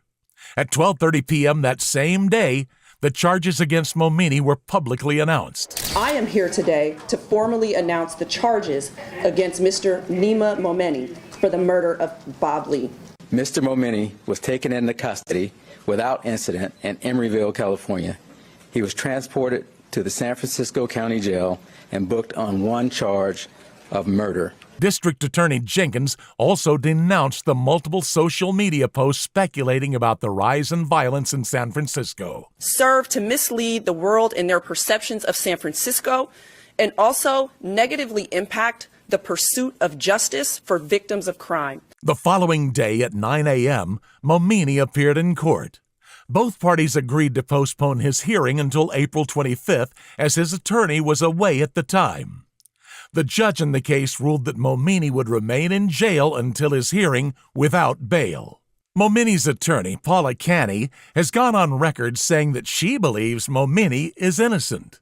Of course I'm pleading not guilty. He is not guilty, okay? There's a lot of drugs in Bob Lee's system. I mean, Bob Lee's system is like the Walgreens of recreational drugs. According to Canny, the CCTV footage of Momeni and Lee is not clear enough to be considered evidential. But why would Momeni commit such a heinous crime against a man he knew? And moreover, against a man who is important to his sister. The motive of the crime has not yet been clearly established, but evidence is mounting. In order to understand Momeni's motivations, you first need to understand Momeni. 38-year-old Momeni is the son of Iranian immigrants and a practitioner of Zoroastrianism. Momeni worked as the owner of a technological services company called Expand IT, which had its address registered as Momeni's residence. Reportedly, in spite of Momeni living in a loft which cost close to $1 million, his neighbors had never seen any employees on his company's premises. Moreover, although Momeni claimed to have graduated from UC Berkeley, the university has no record of his ever even attending. So, Momeni had always been a man of secrets, or perhaps of lies. Momeni also has a brief criminal history. Namely, he was charged with illegal possession of a switchblade knife that he tried to sell. He spent 10 days in jail as a result. Recently, he had also been cited for assault. Momeni's former neighbors gave polarized accounts of the man, either praising him or villainizing him.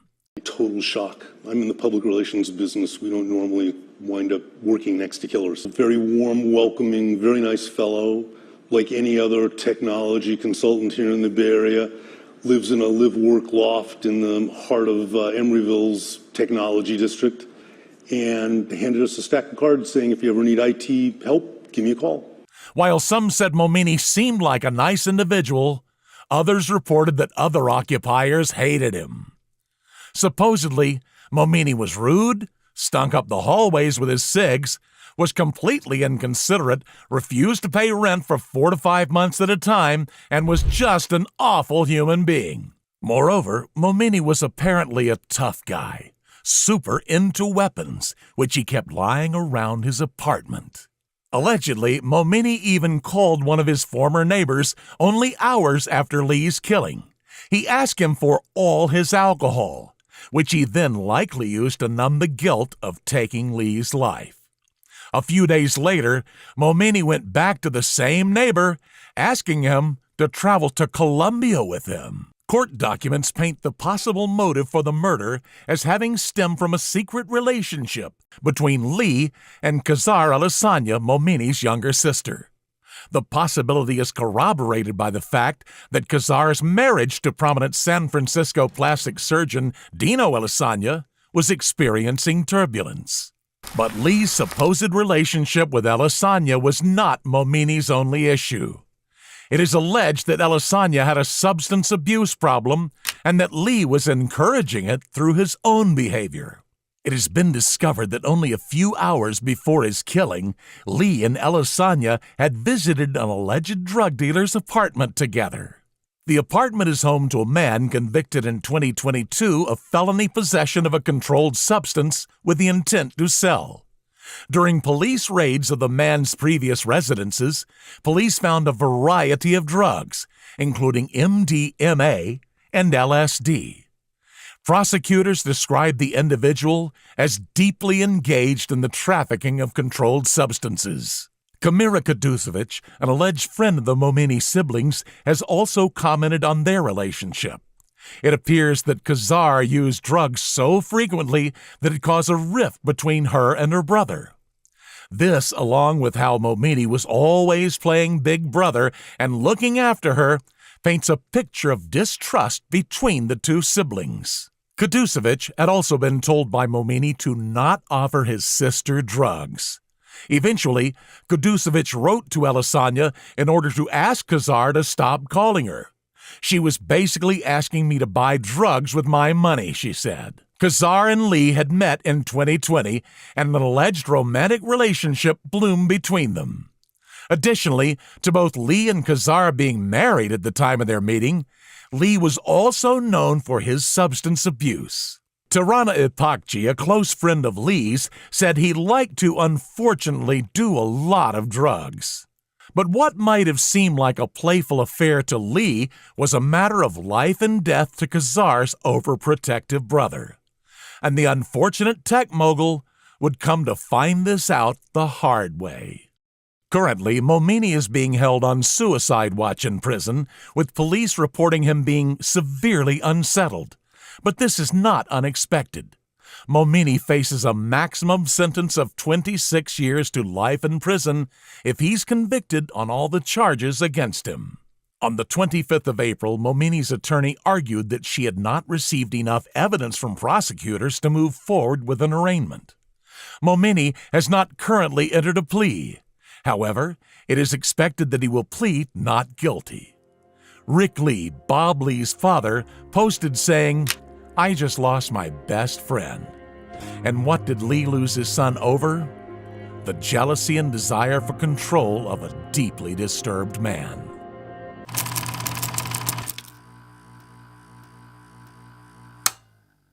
Good evening. Some of the country's top rap music artists have been paying tribute to a Birmingham rapper who was stabbed to death at the weekend.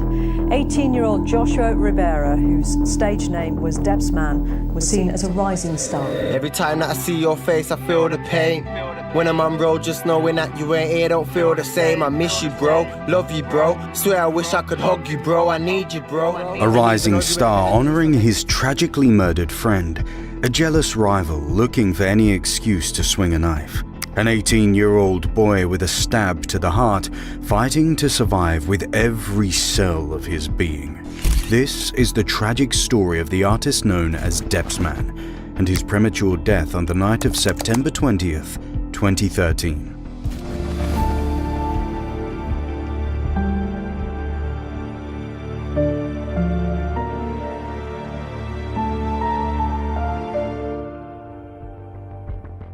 Growing up in Birmingham, Joshua Rivera found fitting in difficult. He had ADHD and would often get into trouble as a young child. But as he grew into a young man, Josh distanced himself from any sketchy entourages, instead fixing on what would become his medium of self-expression: music. Yo, I gotta do me. Why would I try to be anyone else? I am myself is only one of me. His album Too Real was released in July 2013.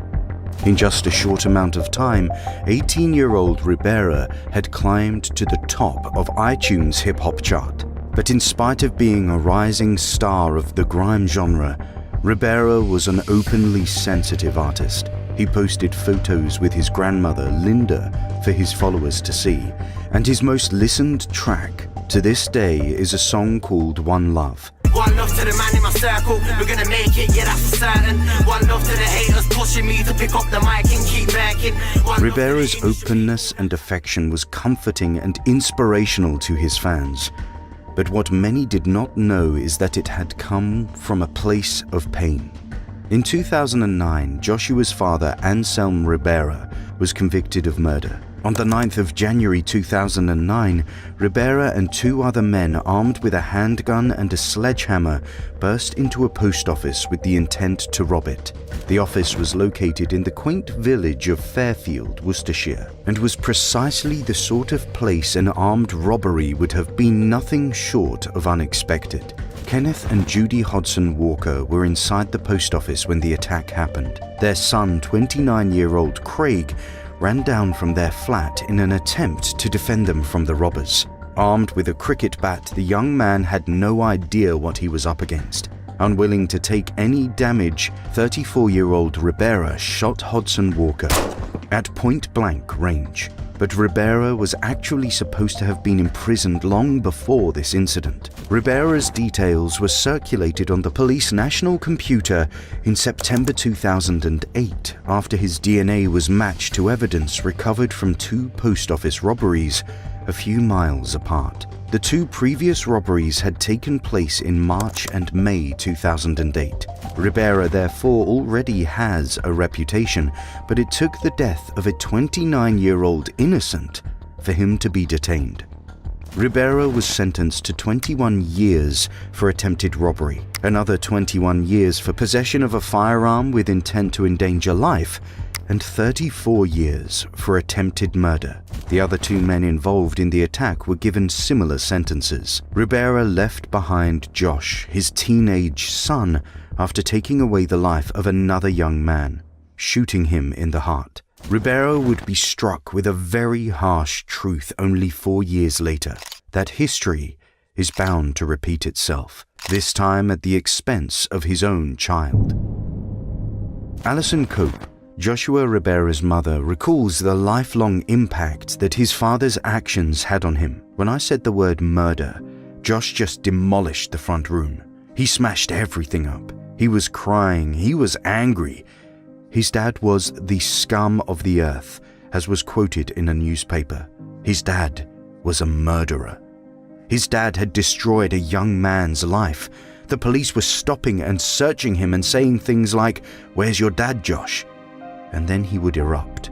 Josh's behavior took a wrong turn after the conviction of his father. But after being sent to a young offender institution for theft, Ribera became set on turning his life around. The crime scene, my team are running it still. And the way that I'm spitting is nothing but ill. My man don't want it with me though. You best to go make His music career was quick to take off amongst fans of grime. Prior to his debut album, Ribera's biggest success was his win at the Lord of the Mics rap battle in 2012. Man is a heavyweight. Am I a heavyweight? No, it's cool. I got the heavyweight flow when I tear down any stage show.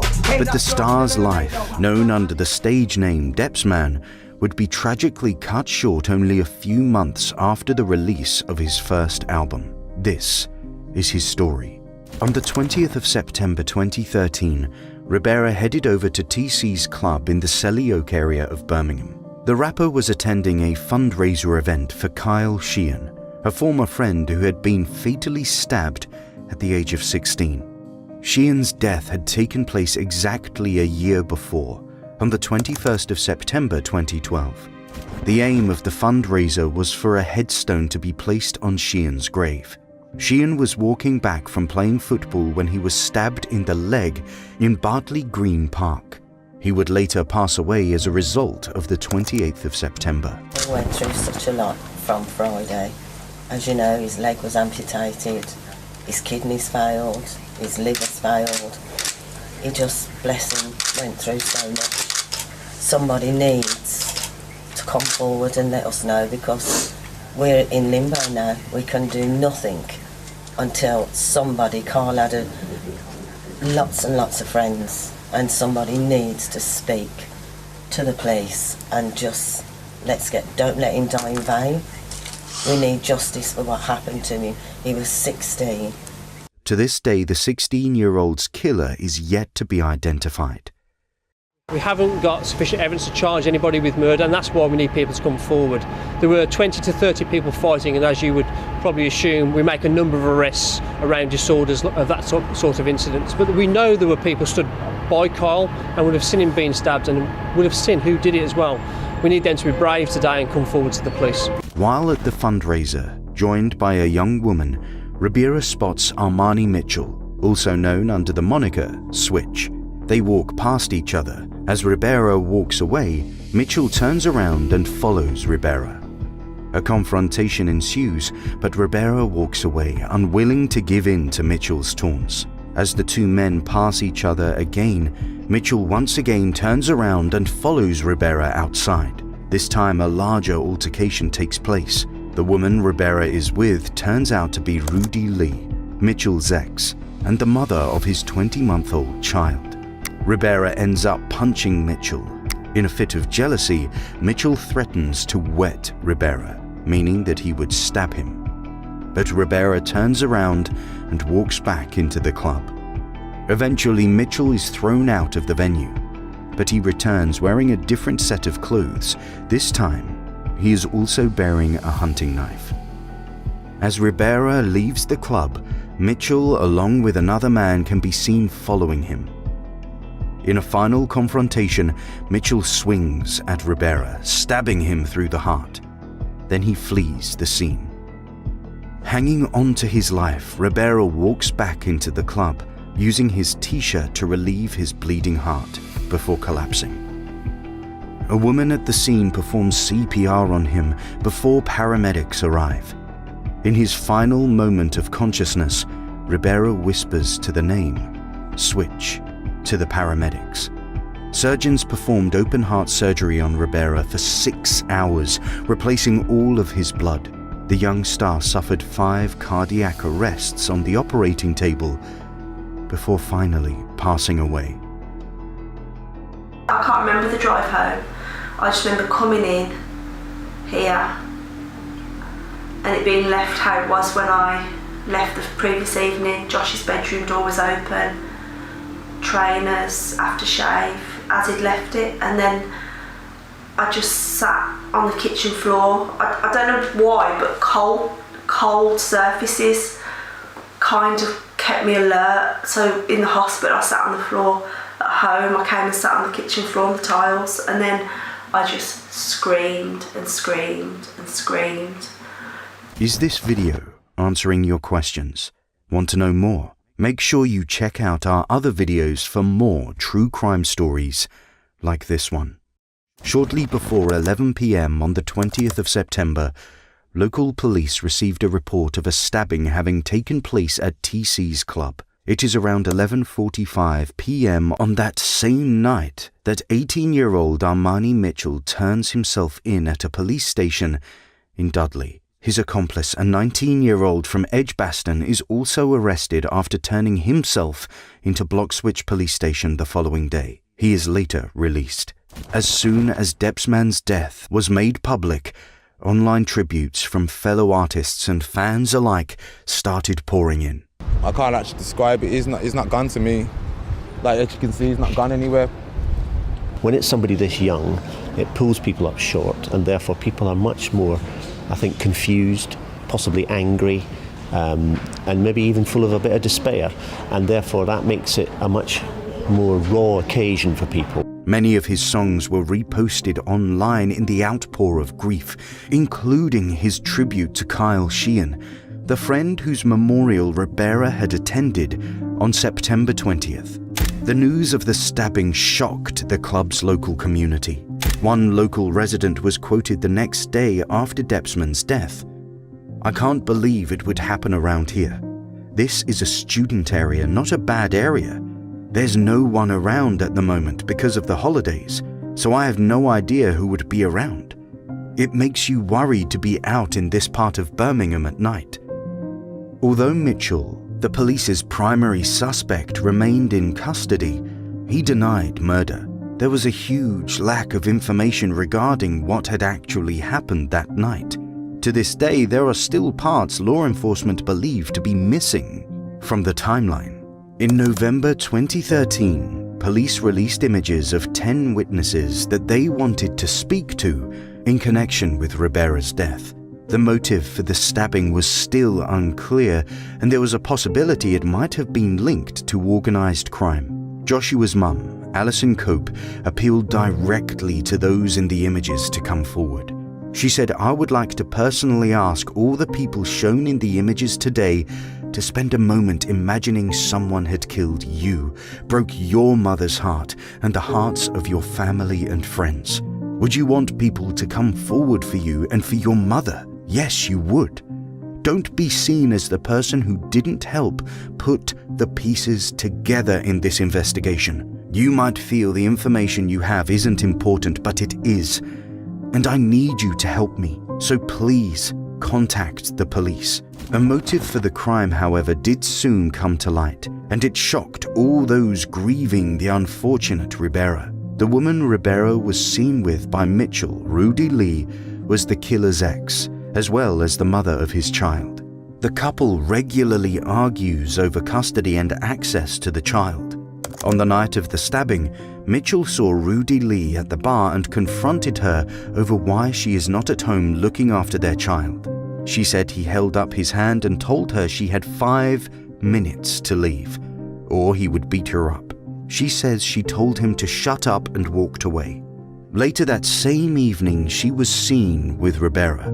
The motive for Mitchell's killing appeared to be jealousy and misdirected anger towards Ribera. Rudy Lee said the reason she was with Ribera was that he appeared to be very drunk and told her he felt sick, so she offered to take him home. However, it is believed that Ribera also offered Lee some sort of protection from her violent ex. The aftermath of the killing saw a swift 4-week trial, with the judge concluding, "Your criminal activity really only lasted for about 30 seconds. From the time it took to leave the club, when you took out the knife, to the moment that you used it. So I accept there was a lack of premeditation. Before you used the knife, you had already been struck once by Joshua Ribera in an earlier incident." During the trial, Mitchell denied murder, instead saying that he was carrying the knife for protection. Mitchell claimed that he closed his eyes and swung the hunting knife in a bid to scare the rapper. Unbeknownst to him, allegedly, he had stabbed him in the heart. Mitchell said, "My hand was in my pocket, on my knife. I thought if I brandished the knife he would back off and I would have enough time to run away. I closed my eyes and swung the knife in front of me so he would see it. I didn't think I had stabbed him. My intention was to scare him away. That's what I thought did happen. I got away and he was unhurt. He said it was only the next day when he handed himself into police that he was told of Ribera's fate." However, the judge argued that Mitchell deliberately lunged at Ribera with the knife, with the intent to harm him. This was supported by witnesses claiming that Mitchell had threatened to stab Ribera earlier in the night. Aless Broadfield, who knew both men, told the court that Ribera came up to her in an outside smoking area and appeared angry. She said Ribera told her Mitchell had just threatened to stab him. The judge sentenced Mitchell to a minimum of 18 years in prison.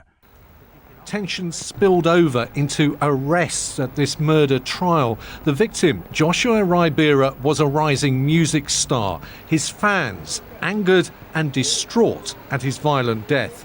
Today there was uproar in the public gallery as the guilty verdict was read out. Joshua Ribera's mother is still in a state of shock at the death of her only son. There's no justice for Joshua because he was too special and too amazing. He could have had 100 years in prison and it still wouldn't be justice, but there's justice served for killing another person. Ribera's tragic death left a lot of friends, fans and family hurting, but he also left behind a legacy. His mother believes that Ribera died on the happiest day of his life. That same morning, Ribera had learnt how much he'd made from the pre-order sales of his album, which had hit #1 in the iTunes charts earlier in 2013. As soon as he saw it, he was so happy. He went and spent the lot on me and his family and friends, she reveals. He bought me a Michael Kors watch and had it gift-wrapped. He gave it to me saying if it wasn't for you, I wouldn't be the person I am now. And I love you forever. To the end. Moreover, Ribera's story has been used as a vehicle for knife crime awareness for the past 10 years. It is widely believed his mother's campaigns against knife crime and the awareness brought on by Ribera's death have saved countless young lives. Josh's friends say they hope his high profile will at least make people talk about knife crime. Deps is like known and he's looked up to by so many kids, and like he could like seriously like this could change everything. Following Ribera's death, Birmingham's crime commissioner Bob Jones created anonymous knife drop-off points around Birmingham. They were aimed at youths who were concealing weapons, urging them to think twice about their actions. 9 years on from Depsman's premature death, in October 2022, McCann London brought Ribera back to life using deepfake technology. The music video featuring Ribera rapping about his life and tragic death was commissioned by the Joshua Ribera Foundation, the charity that combats knife crime in his name. The video is titled Life Cut Short, and it features an eerily lifelike version of Ribera rapping about the events of the 20th of September 2013. Before the night when everything ended and it tore my family apart. Before the night we went to remember, bro, when I died to a bleed in the heart. The lyrics to the song were ghost-written by Midlands rappers Shadow CV and T. Rhodes. The project benefited from the support of Ribera's mum. My name is Alison Cope. I'm an anti-knife campaigner and I'm Depsman's mum. Using technology, I have brought my son back to deliver this message from beyond the grave. The anti-knife campaign played in schools all over the UK in hopes of educating a future generation against knife crime. The video also played in 65 prisons. Alison Cope, Depsman's mother, said of the campaign, "I just received a message from a young man who was going out last night with a knife to deal with a situation. He watched the video and told me he just couldn't go out with the knife because it wouldn't be worth him losing his family." What is your opinion on this tragic story? At The Decoder, we compile videos based on multiple credible sources to bring you the truth about true crimes. Your support is what keeps us going, so make sure you like, subscribe, and hit the notification bell on your way out. And we will see you next time on The Decoder.